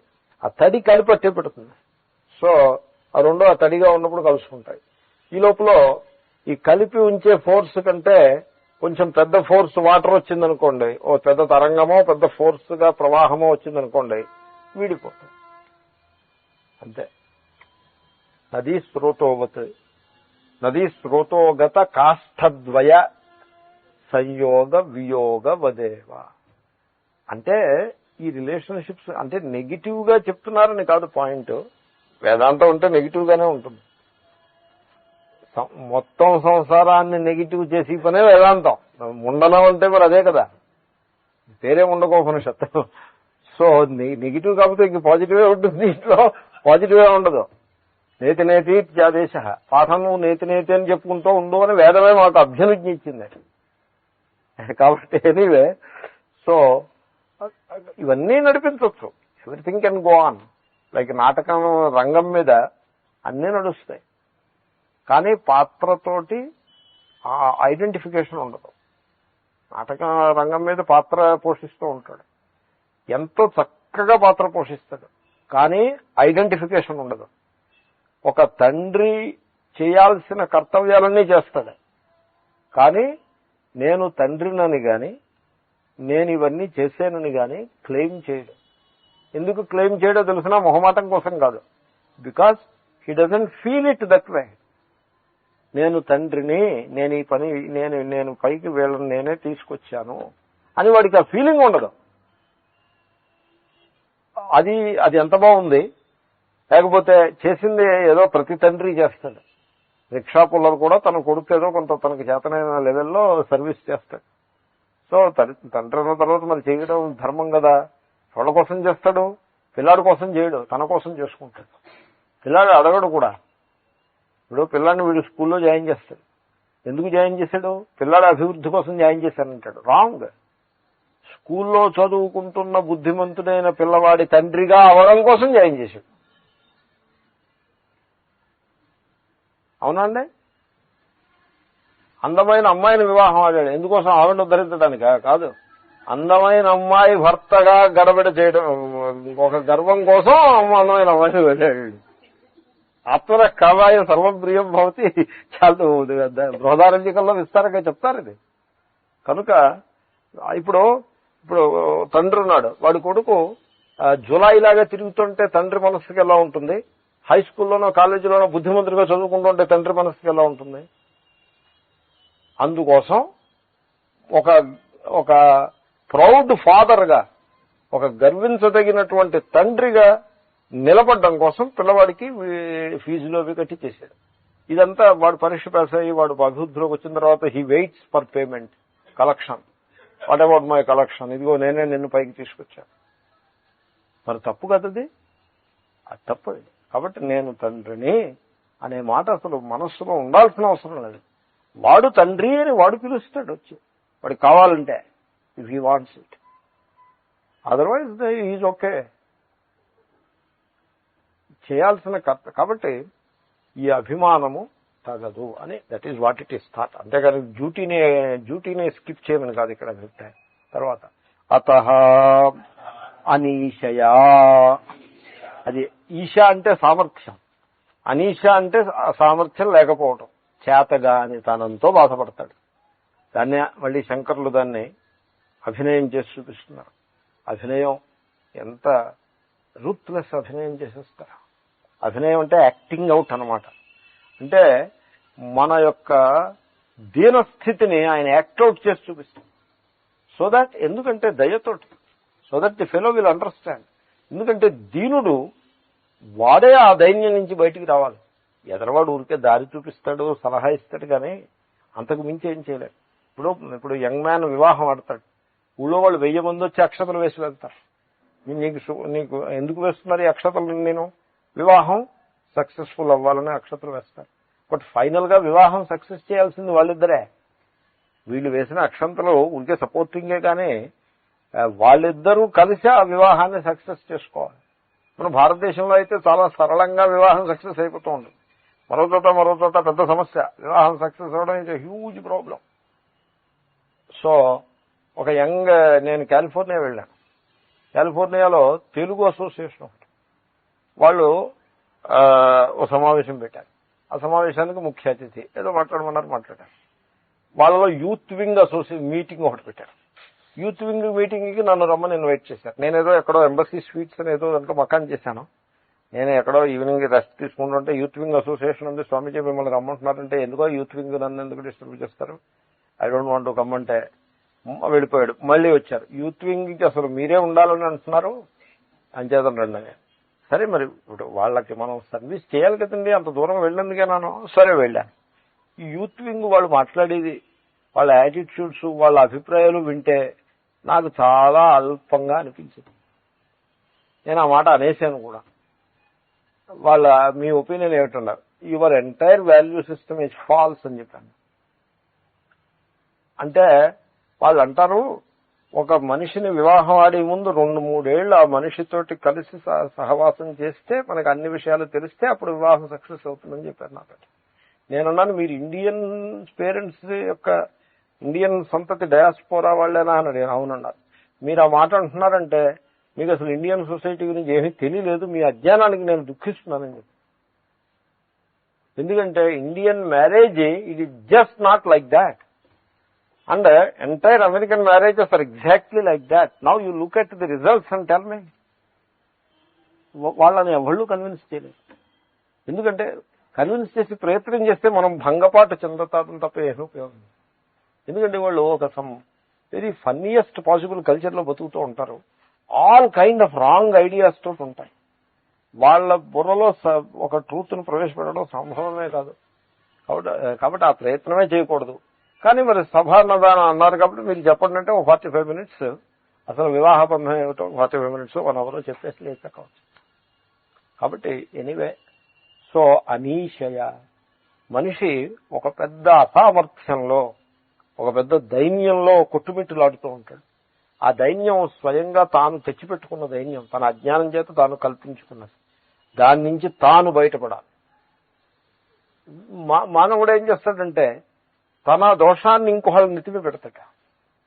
తన దోషాన్ని తాను గుర్తించి ఆ ధైర్యం ఉంటే వాడు ఎప్పుడో బాగుపడతాడు. వాడు అలా గుర్తించడం. ఇంకోళ్ళ నెత్తిమి పెడతాడు. ఈ దోషాన్ని తీసుకెళ్ళి ఇంకోళ్ళమే పెట్టి ఎదరవాళ్ళని తిరిగితో కాలక్షేపం చేస్తాడు తప్పిస్తే తన దోషాన్ని తాను ఎన్నడూ గుర్తు చేసుకోడు. సో శంకరులు అనీషయ అంటే అంటున్నారు, నా కస్యచిత్ సమర్థోహం. This is a typical middle age syndrome. ఇది మిడిల్ ఏజ్ సిండ్రోమ్ అని ఒకటి ఉంది. మీరు google.comకు వెళ్ళి మిడిల్ ఏజ్ సిండ్రోమ్ అని ఎంటర్ చేసి సెర్చ్ చేస్తే మీకు బోల్డంత సమాచారం ఇస్తుంది. అది really middle age syndrome 40s లో వస్తుంది ఈ సిండ్రోమ్. ఇండియన్ సొసైటీలో మీకు పెద్ద సమస్య కాదు. ఇండియన్ సొసైటీలో ఏమవుతుందంటే ఆ సోషల్ కల్చర్ ఈ సిండ్రోమ్స్ అన్నింటినీ కూడా అది బుల్డోస్ చేసేస్తుంది, కవర్ చేసేస్తుంది. నా దగ్గరికి ఒక యంగ్ లేడీ కాదు, మిడిల్ ఏజ్ లేడీ వచ్చి స్వామీజీ మీరు హెల్ప్ చేయాలి. ఏమిటి? మా ఆయన అదే నా భర్త he suffering from middle age syndrome అని అంటే నేను అన్నాను వాట్ ఈజ్ దట్ అన్నాను. అంటే స్వామీజీ మీకు you don't know middle age syndrome అంటే నేను చెప్పాను తెలియదు. నాకు తెలియదమ్మా అంటే మరి ఎందుకు తెలియదు మీకంటే ఇండియన్ సొసైటీలో లేదు తెలియదు, అందుకోసం నాకు తెలియదు. ఇక్కడ ఉందా అని అడిగారు. ఎస్. మరి అది మీరు నేను ఏం హెల్ప్ చేస్తాను నాకేం తెలియదంటే అప్పుడు నాకు ఆవిడ చెప్పారు, మీరు స్వామీజీ మీరు గూగుల్కి మీరు వెళ్తారా లేకపోతే నన్ను ప్రింట్ చేసి ఇవ్వమంటారా అంటే నువ్వు చెప్తే చెక్కి తల్లి నేను చూస్తానని. Then I went into Google. Middle age www.google.com middle age syndrome enter search and it gave hundreds of pages of material. ఏదో కొన్ని ఐటమ్స్ పిక్ చేసి చదివాను. It's huge problem middle age syndrome. అప్పుడు దాన్ని అర్థం చేసుకుని ఇప్పుడు ఈ భర్తతో నీకు మిడిల్ ఏజ్ సిండ్రోమ్ అని చెప్తే అతను హర్ట్ అవుతాడు. You should not say that. So అతన్ని నా వెంట తిప్పుకున్నా, ఒక నెల రోజులు నాతో తిప్పుకున్నా. యూ బీ విత్ నా సంచి పట్టుకుని నా వెనకాల వస్తూ ఉన్నాను. నన్ను డ్రైవ్ చేసి ఇటు తీసుకెళ్తూ ఉండు. నేనేదో I went to Arizona and I took him with me. Come on with me, ఈ నెల రోజులు యార్ విత్ మీ. సో నాకు తర్వాత అమ్మగారు చెప్పారు మిడిల్ ఏజ్ సిండ్రోమ్ క్యూర్ అయిందని. So it is middle age సిండ్రోమ్నే శంకర్లు ఇక్కడ మీకు చెప్తున్నారు. నా కస్యచిత్ సమర్థోహం, నా వల్ల ఏమీ కాదు. Raise the hand. ఎందుకంటే అన్ని వైపుల నుంచి సమస్యలు మనిషిని ఆ విధంగా చాలా ఇబ్బంది పెట్టేస్తాయి. నా కస్యచిత్ సమర్థోహం, నా వల్ల ఏమీ కాదు. పుత్రో మమ వినష్టః. సో ఏమనుకోకండి, శంకర్లు కొంచెం రూత్లెస్ గా చెప్తున్నారని మనవి చేశాను కదా. ఒకడు ఇలా దుఃఖిస్తున్నాడు, పుత్రో మమ వినష్టః అంటున్నాడు, నా కొడుకు మరణించాడు అంటున్నాడు. ఓకమ్మా, what nonsense you're talking. Who is the father and who is the son? భగవంతుడు సకల ప్రాణుల్ని ఈ భూలోకంలోకి, ఈ సృష్టిలోకి భగవంతుడు పంపిస్తాడు, భగవంతుడు తీసుకెళ్తాడు. సో ఒకడు ముందు ఒకడు వెనక, ఒకప్పుడు వీడు ముందు వాడు వెనక, ఇంకొకప్పుడు వాడు ముందు వీడు వెనక. క్యా బాత్ హై. పుత్రో మే వినష్ట. నీవు నా పుత్రుడు అంటే వాడు నిన్ను కన్సల్ట్ చేసి నీకు కొడుగ్గా వచ్చాడా, నువ్వు వాడిని కన్సల్ట్ చేసి నువ్వు కొడుగ్గా తెచ్చుకున్నావా? It is pure accident. As far as you and he are concerned, it is accident, but it is an event in an overall scheme of things. వీళ్ళకి తరఫు నుంచి చెప్తే తండ్రి తల్లిదండ్రుల తరఫు నుంచి బై యాక్సిడెంట్ వాడు కొడుకయ్యాడు, వాడి తరఫు నుంచి బై యాక్సిడెంట్ వీళ్ళు తల్లిదండ్రులు అయ్యారు. అంచేతనే మనకి సామెత you cannot choose parents, at least choose in laws అని ఏదో సామెత ఉంటుంది. బై యాక్సిడెంట్ వీళ్ళకి సంబంధించిన మటుకే యాక్సిడెంట్ అండి, ప్యూర్ యాక్సిడెంట్ వీళ్ళకి సంబంధించిన మటుకే. బట్ ఈ సకల జగత్తుని నడిపించేటువంటి ఈశ్వరీయ శక్తి ఒకటి ఉంది.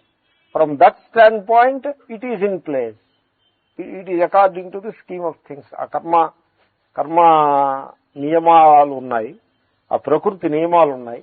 ఆ నియమాల ప్రకారం this bubble like life it has to come in to existence for some time and it has to disappear.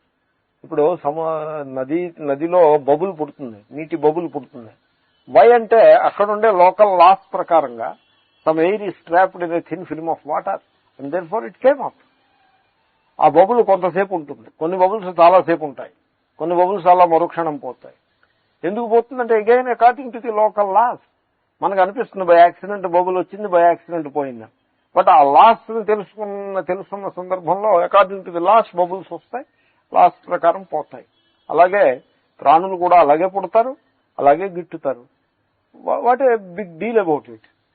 Why you say పుత్రో మే వినష్టః? So that is how it is. భార్యా మే మృతా, అదేపోతే మృతా మే భార్య, నా భార్య మరణించినది. క్యా బాత్ హై, మళ్ళీ అంతే. So same logic. కిమ్మే జీవితేనా, ఇంకా బతుకుండే ఏమిటి నాకు లాభం అని ఒక పెద్ద దైన్యాన్ని. అంటే మిడిల్ ఏజ్ అని ఎందుకన్నానంటే యంగ్ ఏజ్ లో ఇంకా అనుభవాలు అక్యూములేట్ కావు, అనుభవాలు అప్పుడప్పుడే క్రియేట్ అవుతూ ఉంటాయి. తర్వాత యంగ్ ఏజ్ లో the life force it can really overcome the other burdens. Bulldozing effect అని అంటారు. బుల్డోజింగ్ ఎఫెక్ట్ అంటే ఇప్పుడు బుల్డోజర్ వెళ్తోంది అనుకోండి, దాని ముందు ఓ రాయి ఇంత రాయి వచ్చిందనుకోండి, దాని ఎఫెక్ట్ ఏం పడదు. ఇంకో రాయి వచ్చిందనుకోండి, ఎఫెక్ట్ ఏం, పెద్ద బోర్డర్ వస్తే ఎఫెక్ట్ పడుతుంది. కానీ లేకపోతే ఈ చిన్న చిన్న రాళ్ళన్నీ దాని కింద, అన్ని రాళ్లు ఉన్నా, సమతలంగా రోడ్డు ఉన్నా, రాళ్లతోటి రోడ్డు ఉన్నా దానికి ఎఫెక్ట్ ఏం పడదు, సేమే ఇలాగే వెళ్ళిపోతూ ఉంటుంది. Bulldozing effect. యంగ్ ఏజ్ లో అటువంటి ఎఫెక్ట్ ఉంటుంది. ఆ ఎఫెక్ట్ పోతుంది మిడిల్ ఏజ్ వచ్చేసి. ఇప్పుడు ఈ రకమైన దైన్య భావం, తర్వాత ఈ అనుభవాలు కూడా వీడు పోగేసుకుంటూ ఉంటాడు. ఈ అనుభవాలను హిస్టారిక్ సెల్ఫ్ బ్యాగ్, పెద్ద హిస్టారిక్ బ్యాగ్ ఒకటి నిర్మాణం అవుతుంది. ఆ బ్యాగ్ను మోసుకుంటూ బతుకుతూ ఉంటాడు. అదే అనీష, దీనభావ, దీనుడుగా అయిపోతాడు. అనీష అంటే అసామర్థ్యం, చేతగానితనం, దైన్యభావం. ఆ అనీషతోటి వీడు దుఃఖిస్తూ ఉంటాడు. తయా శోచతి సంతప్యతే.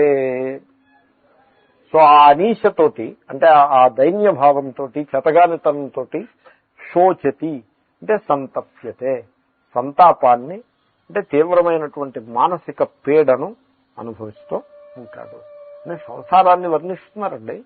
సంసారాన్ని ఎందుకండి వర్ణించటం?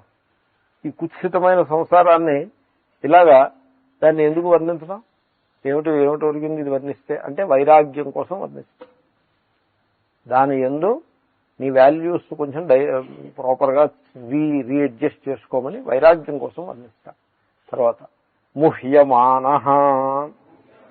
సో అనీశయ శోచితే అయింది, ఇంకా ముహ్యమానః అనే పదాన్ని వ్యాఖ్యానం చేస్తున్నారు.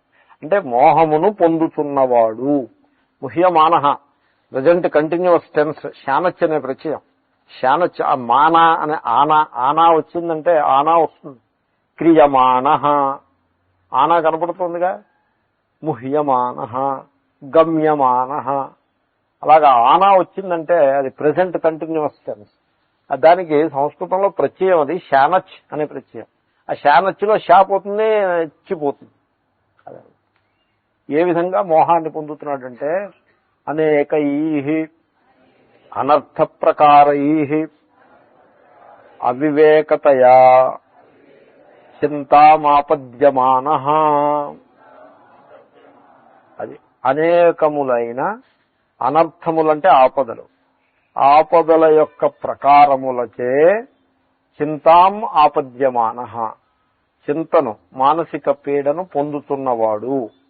ఈ ఆపదలు, ఇన్ని రకాల ఆపదలు, ప్రకారము అంటే రకము, ఇన్ని రకములు వచ్చి మీద పడిపోతూ ఉంటాయి. ఎందువల్ల వీడు తప్పించుకోలేడు అంటే అవివేకతయా. అవివేకమే దట్ ఈస్ ది కీ. దేహాభిమానం పెట్టుకుని ఈ దేహమే నేను, దేహ సంబంధించినవన్నీ కూడా నావి, నేను నాది. ఇదంని పట్టుకుని నేను అని ఒకసారి అంటాడు, నాది అని ఇంకోసారి అంటాడు. అహమిదం మమేదం. ఇదం ఇది, అహం నేను. ఇదం ఇది, మమ నాది. వాస్తవంలో ఇది అని ఏదైతే ఇది గలదో ఇది నేను కాదు, నాది కాదు. నేను ఈ జగత్తులోకి వచ్చినప్పుడు, నేను వచ్చినప్పుడు ఇది నాకు చేరుకుంది, నాకు జతపడింది. నేను వెళ్ళిపోయేప్పుడు ఇది ఇక్కడే ఆగిపోతుంది. కాబట్టి ఆ ఇది నేను కాదు, నాది కాదు. అది అంటే ది ఐడియా ఎలాగంటే, నేను తరచుగా పాయింట్అవుట్ చేస్తాను. ఎందుకు పాయింట్అవుట్ చేస్తానంటే జీవితం కదండి. I'm not teaching a paragraph, I'm teaching life. And what is life I know as much as anybody else knows probably. So ఎప్పుడు కూడా ఒక కరుణతోటి, ప్రేమతోటి వైరాగ్యాన్ని పోషించాల్సి ఉంటుంది. కేవలము శుష్క వైరాగ్యం కాదు. So when I say something, it should be practicable. It should mean something to a seeker. అయితే ఒక స్థాయికి చెందిన వాడికి మాత్రమే వాడు అందుకోగలుగుతాడు. మరీ సంసారంలో బాగా తీవ్రంగా ఆసక్తి గలవాడికి this won't work. He cannot appreciate it. కొంత వైరాగ్యం ఉండాలి. సో అంచేతనే ఈ పాఠాలు ఎవరు చెప్పడం మానేశారు. ఇలాగే ఉంటాయి. ముండకోపనిషత్తు పాఠం అంటే ఇలాగే ఉంటుంది. శంకరుల పాఠం అంటే అలాగే, శంకర భాష్యం అంటే అలాగే ఉంటుంది. అని చెప్పడం మానేశారు. అంతా డైల్యూట్ చేసి కూర్చున్నారు. కాన్షియస్నెస్, అవేర్నెస్ అంతా ఏదో పైపోయిన 4 మాటలు 5 స్టార్ హోటల్లో కూర్చుంది. కాన్షియస్నెస్, అవేర్నెస్ అని ఏదో కొంత, everybody is happy. You pay some 500 rupees or 1000 rupees and some nice food will be served and nice coffee will be served. తప్పేం లేదు. They are all meted only. మీ ఇస్త్రీ షర్ట్ మీరు నలగకుండా చక్కటి సోఫాలో కూర్చుని, మహాత్ముడు కూడా దానికి తగ్గట్టుగా ఆయనకి కావాల్సిన ఆసనం ఆయన ఏర్పాటు చేసుకుంటారు. Everybody is happy. So will have some discussion on philosophy, consciousness, what is consciousness and what is it's scope, this and that. So అదేం వర్కౌట్ కాదు. They may speak all right things but it won't work. ఎందుకంటే వైరాగ్యము లేనిదే ఇది ఏమీ work out. సంసారమునకు మన మీద ఉన్నటువంటి పట్టు అలాంటిది. ఉడుము పట్టు పట్టినట్టుగా పట్టుకుని ఉంటుంది సంసారం. అది వదిలిపెట్టము. ఎనీవే, వైరాగ్యం కోసం ఇలా చెప్తారు. అవివేకతయా చింతామాపద్యమాన. శంకరుల దృష్టిలో ఎవడైనా చింతిస్తున్నాడు అంటే, దుఃఖిస్తున్నాడు అంటే కేవలము అవివేకమే. ఎందుకంటే నిన్న ఎవరో ఒక ఆయన ఉన్నారు, ఎలక్షన్స్ ఒకప్పుడు నేను జరిగేవండి, చాలా సీరియస్ గా కంటెస్ట్ చేసేవారు. కానీ మన ప్రయత్నం మనం చేద్దాం, నెగ్గేమా మనం చేద్దాం ప్రజాసేవ, ఓడిపోతే పోనీ ఆయన ప్రజాసేవ చేస్తారు, మనం ఉండే చోట మనం ఉంటాం. ఇంతట్లోకి భూమి ఆకాశమే ఏకం అయిపోయేది ఏమీ లేదు. మనం నెగ్గితే మనం ప్రజాసేవ చేస్తాం, అవతల వాళ్ళ వ్యక్తి నెగ్గితే ఆయన ప్రజాసేవ చేస్తారు, చూద్దాం, లెట్ us see అని ఒక హుందాతనంతో ఎలక్షన్స్ కంటెస్ట్ చేసేవారు. అధికారం అన్నది సర్వం అదే కాదు, అది it's a part of life.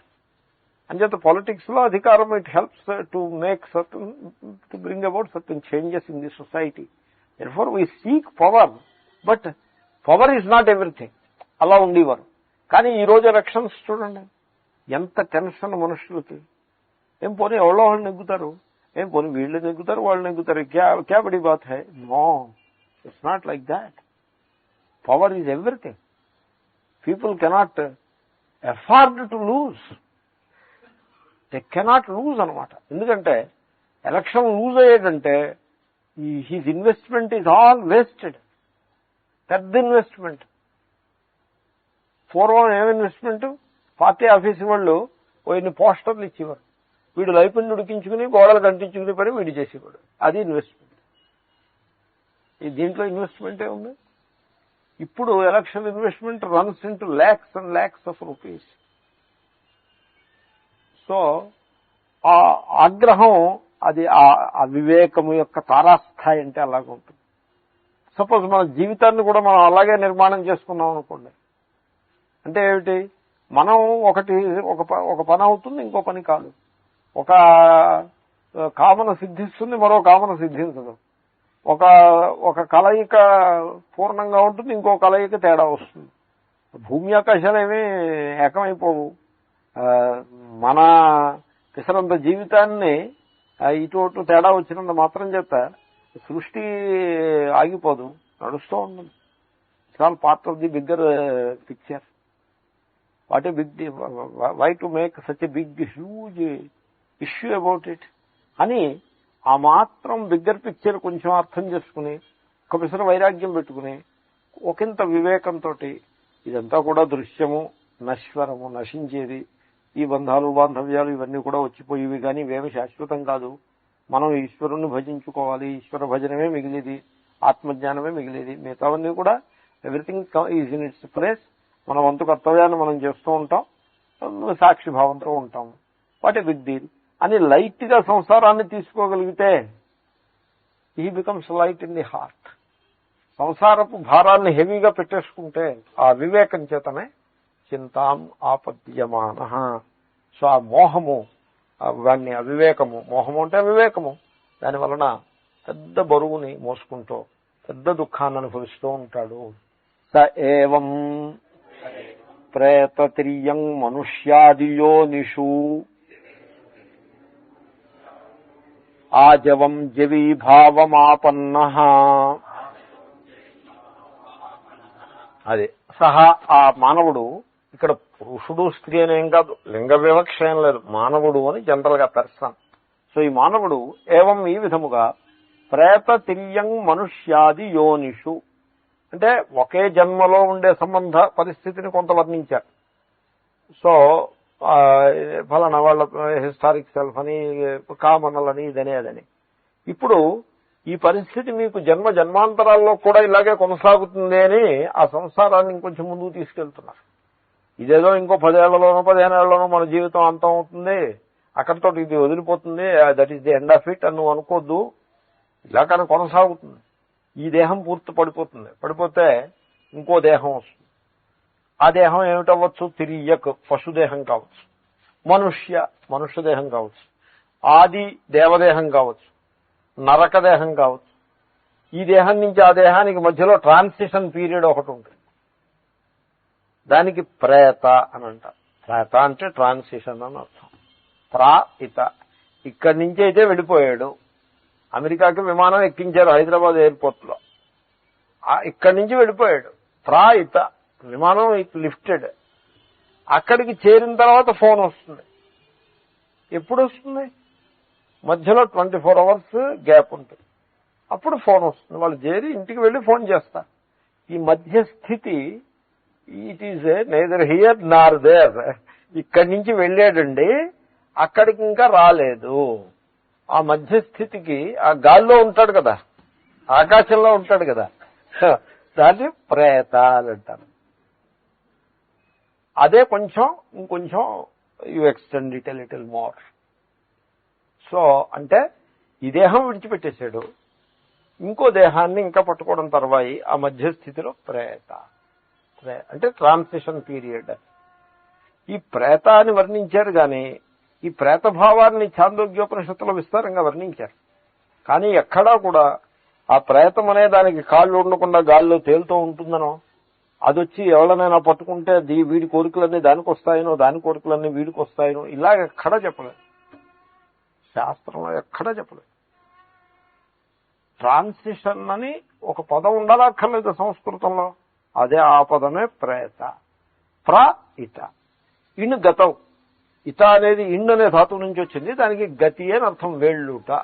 ఏముంది, వెళ్ళినవాడు మళ్ళీ వస్తాడు, ఇది అలాంటి వెళ్ళడం కాదు, ఇది ప్రకృష్టమైన వెళ్ళుట అంటే ఫైనల్ వెళ్ళడమే ఇది. ఇంక మళ్ళీ ఇక్కడికి రాడు, ఇంకా ఇంకో తోట తేల్తాడు వెళ్ళి, అలాంటి వెళ్ళడం ఇది అని ప్రేత.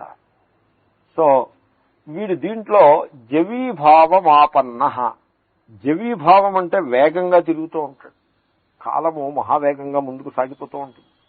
సో సో జవము అంటే వేగము, జవీభావము అంటే వేగముగా తిరిగే స్వభావము. పునరపి జననం పునరపి మరణం, పునరపి జననం పునరపి మరణం, అది జవీభావం.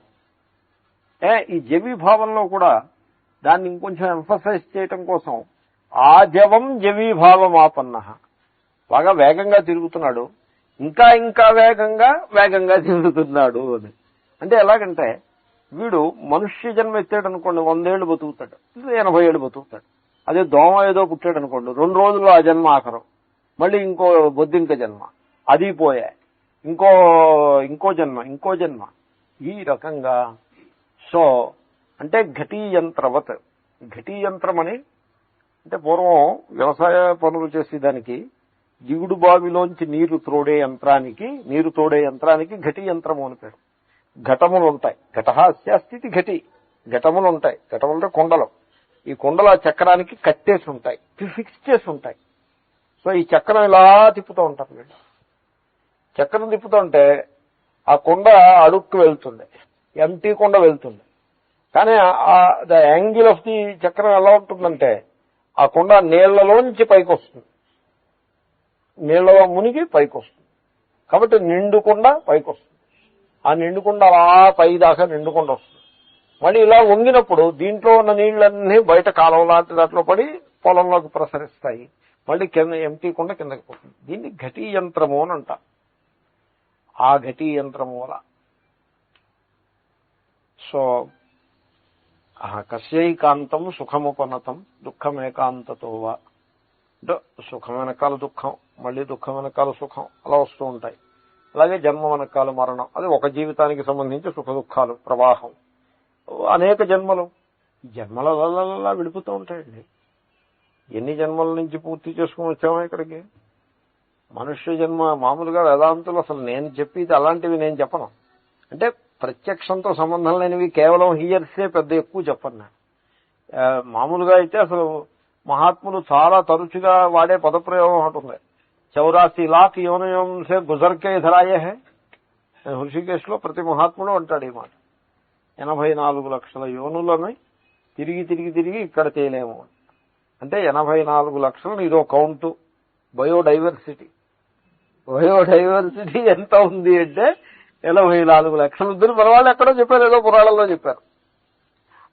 అదే ఫిక్స్ అని కాదు, దానికి తక్కువ ఉండొచ్చు, ఎక్కువ ఉండొచ్చు, 300 ఎక్కువే ఉండొచ్చు. అనేక ప్రాణుల యొక్క స్వరూపాలు. సో ఎక్కడెక్కడ తిరుగుతామో ఆఖరికి మనుష్య జన్మలో పుట్టాం. ఇది ఇంకా హయ్యెస్ట్ స్టేజ్. ఈ ప్రకృతిలో మనం ఒక ప్రాణి, ఒక జీవుడు పొందగలిగిన దేహము హయ్యెస్ట్ ఇది. ఇంక ఇక్కడి నుంచి వెళ్తే మీరు మోక్షానికి వెళ్ళిపోతారు, లేకపోతే పతనమే. ఎందుకంటే all roads from the summit lead downwards. Summit నుంచి బయలుదేరి రోడ్స్ అన్నీ కూడా డౌన్నే ఉంటాయి. మనుష్య జీవితం సమ్మిట్ అంతే. ఇంకా ఈ సమ్మిట్ లో ఉండగా మీరు మోక్షాన్ని పొంది ఈశ్వరత్వాన్ని పొందితే సరే. వేరే టైం అయిందా? ఉంది, ఇంకా ఉంది, 1 నిమిషం.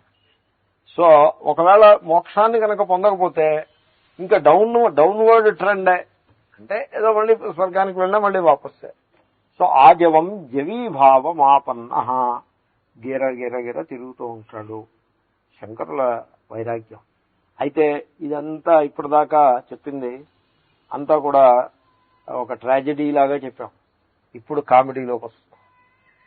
కదాచిత్ అనేక జన్మసు శుద్ధ ధర్మ సంచిత నిమిత్తతః.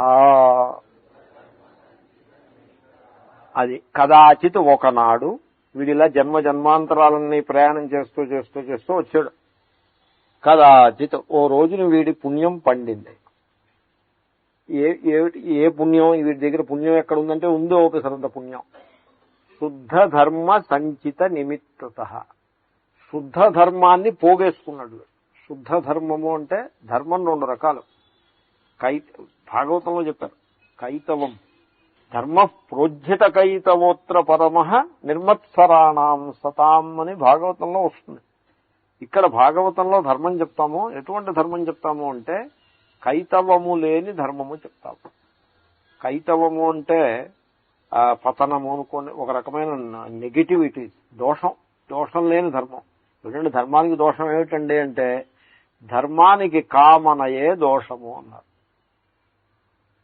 మీరు ఒక కోరిక, ఒక తృష్ణతోటి, ఒక కోరిక తీరాలనేటువంటి తృష్ణతో మీరు కనుక ఓ పూజో ధర్మమో చేస్తే, కోరికంటే స్వార్థపరమైన కోరికని అభిప్రాయం. సో సమాజం కోసం కోరి విశ్వ కళ్యాణమనో లేకపోతే కుటుంబ కళ్యాణము సమాజ కళ్యాణము కాదు, స్వార్థం కోసం, నా కడుపు నిండడం కోసం అన్నట్టుగా మీరు ధర్మాన్ని ఆచరిస్తే అదే ఆ ధర్మానికి ఉండేటువంటి పెద్ద లోటు. మరైతే అసలైన ప్యూర్ ధర్మం ఏమిటండి అంటే నిష్కామ కర్మయోగము, నిష్కామ భక్తి. భగవద్గీత యొక్క సారమంతా అదే. నువ్వు భక్తి చేయి, సహజంగా చేయి. సహజంగా చేసి పనిలో కామనా తృష్ణ ఉండవు, సహజంగా చేస్తాం. కామనా తృష్ణ ఉండవు. స్నానం చేస్తాం, సహజంగా చేస్తాం. పళ్ళు తోముకుంటాం, సహజంగా చేస్తాం. గాలి సహజంగా పీలుస్తాం, భోజనం సహజంగా చేస్తాం. ఇలాగ మనం సహజంగా చేసే పనులు, న్యాచురల్ గా స్పాంటేనియస్ గా చేసే పనులు ఉంటాయి. సో బిజినెస్ చేస్తారు, ప్రాఫిట్ కోసం చేస్తారు. సహజంగా ఏదో స్పాంటేనియస్ గా చేసేదేమీ కాదు, ప్రాఫిట్ కోసం చేస్తారు. దేవుడి దగ్గరకు వచ్చేప్పటికీ ఈ ప్రాఫిట్ బేస్డ్ అప్రోచ్ ని తగ్గించుకోవాలి. మానేమని కాదు, తగ్గించుకోవాలి. సహజ భక్తి, దాని పేరే నిష్కామ భక్తి. సహజ భక్తి, సహజ యోగము అని పేరు. నిష్కామ భగవాన్ రమణ మహర్షి సహజ యోగము అని అనేవారు. నిష్కామ కర్మయోగము, దానికి శుద్ధ ధర్మము అని పేరు. అదే పోగుపడుతుంది. అదే పోగుపడి మీకు it will give good benefit. మీరు ఎప్పటికప్పటికి ఈ పూజ ఈ ఫలం, ఈ పూజ ఈ ఫలం, ఈ పూజ ఈ ఫలం అంటుంటే ఇంక దాంట్లో పోగుపడేది ఏముంది? సో మీ కోరిక తీరితే దేవుడు, ఈ దేవుడు పవర్ఫుల్ దేవుడు. మీ కోరిక తీరకపోతే ఈ దేవుడు వేస్ట్, ఇంకో దేవుడు. What kind of thing it is? So శుద్ధ ధర్మ సంచిత. సో ఆ శుద్ధ ధర్మం పోగుపడాలి, అది అక్యూములేట్ అవ్వాలి. వీడికి అక్యూములేట్ అయింది, ఇప్పుడు మనం ఉన్న క్యారెక్టర్కి అక్యూములేట్ అయింది. శుద్ధ ధర్మ సంచిత నిమిత్తత. ఆ పుణ్యం పండింది. పండితే ఏమైంది? కేనచిత్ పరమ కారుణికేన దర్శిత యోగ మార్గ. అది వీడికి అనుకోకుండా ఓ పుణ్యాత్ముడు, ఓ మహాత్ముడు వీడికి దొరికాడు. ఎవడో ఒక ఆయన, దారిని పోయే మహాత్ముడు. కేనచిత్ అంటున్నారు కదా, ఎవడో ఒక ఆయన కేనచిత్. కేనచిత్ అంటే ఆయన అభిప్రాయం ఏంటంటే ఆత్మజ్ఞానము కావాలంటే మీకు పెద్ద చాలా సమాజంలో ఉన్నత స్థానంలో ఉండే మహాత్ముడు కావాలంటే మీకు దొరకదు. ఓ రాజుగారు ఉండేవారు, ఈ ఆత్మ అంటే కొంచెం వేదాంతం చదువుకోవాలని ఎవరినైనా ఓ మహాత్ముడిని చూడబోయే మంత్రి అన్నారు. అంటే మంత్రి గారు అన్నారు, ఆ కాలగొట్టును ఉన్నాడండి ఓ మహాత్ముడు, మీరు ఆయన దగ్గరికి వెళ్ళి ఆయన కాళ్ళకి దండం పెడితే ఆయన ఏమన్నా మీకు ఆత్మజ్ఞానాన్ని అనుగ్రహించు. అరే మన మహారాజులు ఏమండి కాలువగట్టు దగ్గర మహాత్ముడి దగ్గర మనం ఎలా వెళ్తామా? మన హోదాకి తగ్గ మహాత్ముడిని నువ్వు తీసుకురా, నువ్వెక్కడ మంత్రివి అంటే, ఓ అలాగా సరే అయితే మీ హోదాకి తగ్గ మహాత్ముడినే తీసుకొస్తానని మామూలుగా ఓ మహాత్ముడిని కాంటాక్ట్ చేశారు. వారు అన్నారు, మేము రావాలంటే 25,000 రూపీస్ మీరు డిపాజిట్ చేస్తే వస్తామన్నారు. 25,000 1 lakh ఏదో. వారేమో జట్లో వచ్చారు, కారులో వచ్చారు. ఈ రాజుగారు, మంత్రి నువ్వు సరైన మహాత్ముడిని తెచ్చావు, మన హోదాకి తగ్గ మహాత్ముడు వచ్చాడు. ఆయన వచ్చారు, ఓ 4 రోజులు రాజుగారి యొక్క మర్యాదలన్నీ తీసుకున్నారు. రాజుగారికి ఏదో వేదాంతం మాటలు, ఇందాక నేను మనవి చేసినటువంటి కాన్షియస్నెస్ అవేర్నెస్ సుప్రీం, సో ఇలాంటి 4 మాటలు చెప్పారు. వారి దాటిని వారు దక్షిణ తీసుకుని వెళ్లారు. రాజుగారు ఎప్పటికే రాజుగారిలాగే ఇలాగే ఉన్నారు. ఈయన సంసారము ఆయన అలాగే. కాబట్టి పేరు ప్రతిష్టలు అది చూసుకుంటే ఆత్మజ్ఞానం ఉండదు. కేనచిత్ ఎవడో దారిపోయేవాడు. దత్తాత్రేయ మహర్షి అలా ఉండేవారు. దత్తాత్రేయుడు అనే ఎవరికి తెలిసేది కాదు. సో కేనచిత్తుగా ఉండేవారు. కానీ పరమ కారుణికేనా, గొప్ప దయాస్వభావం. ఆత్మజ్ఞానాన్ని, ఆత్మస్వరూపాన్ని మా ఎదరవాడికి జిజ్ఞాసుకి తెలుపుడు చేయటం అంటే అదే దయ అంటే అలాగే ఉంటుంది. సో అటువంటి వాని చేత దర్శిత యోగ మార్గ, వీడి పుణ్యం పండింది అన్నాం కదా, ఆయన చేత చూపించబడిన, దర్శింపబడిన అంటే బోధింపబడిన యోగ మార్గము కలవాడు. ఏమిటి యోగ మార్గము? యోగ మార్గం అనేప్పటికీ ఏదో యోగం అనుకున్నారు. ఆత్మనిష్ఠా యోగ మార్గ. ఆత్మనిష్టయే యోగం. మీ స్వరూపాన్ని మీరు తెలుసుకునే ప్రయత్నం చేయడం అదే యోగం. There is no other yoga. All other yogas support it. Other yogas ఏమున్నాయి? కర్మయోగంలో పడతాయి. జ్ఞానయోగం, కర్మయోగం, మిగతావన్నీ కర్మయోగంలో అంతర్గతమైపోతాయి. సో ఆత్మనిష్ట అన్నది జ్ఞానయోగం. సో ఆ జ్ఞానయోగము లేక అధ్యాత్మయోగము అని అంటారు. అధ్యాత్మయోగాధిగమైన దేవం మత్వా ధీరో హర్ష శోకం జహాతి. Most priceless statement of Kathopanishad. ధీర వివేకవంతుడు హర్ష శోకం జహాతి. సుఖ దుఃఖములు రెండింటినీ కూడా విడిచిపెట్టేస్తాడు, వాటికి అతీతంగా వెళ్ళిపోతాడు. ఎప్పుడు? అధ్యాత్మయోగమును పొందుట చేత, అంతర్ముఖుడై ఆత్మనిష్ఠుడై ఉండుట చేత. సో ఆ యోగ మార్గాన్ని చూపించాడు. ఇదయ్యా ఇలా ఉంటుంది యోగ మార్గం. ఉంటే ఊళ్ళో వాళ్ళని తిట్టి, ఎక్కడో ఉండే నక్షత్రాలనో లేకపోతే దేవుళ్ళనో దేవతలనో తిట్టుకుంటూ, నీ ప్రారంభాన్ని నువ్వు తిట్టుకుంటూ నా ప్రారంభం బాగోలేదని ఆ దీనభావంతో వీళ్ళని తిట్టి వాళ్ళని తిట్టి, మళ్ళీ అదే టైంలో మా వంశం గొప్పది వాళ్ళ వంశం తక్కువ అంటూ ఈ కంపారిజన్లు ఇవి చేసుకుంటూ, ఇదంతా కూడా అర్థం లేని మాటది. నీ స్వరూపమును నువ్వు తెలుసుకో, నీ వాల్యూ సిస్టమ్ని ముందు మార్చు అని ఆయన చూపించిన మార్గం ఏమిటో చెప్తున్నారు. అందాము. అహింసా సత్య బ్రహ్మచర్య సర్వత్యాగ శమదమాది సంపన్న.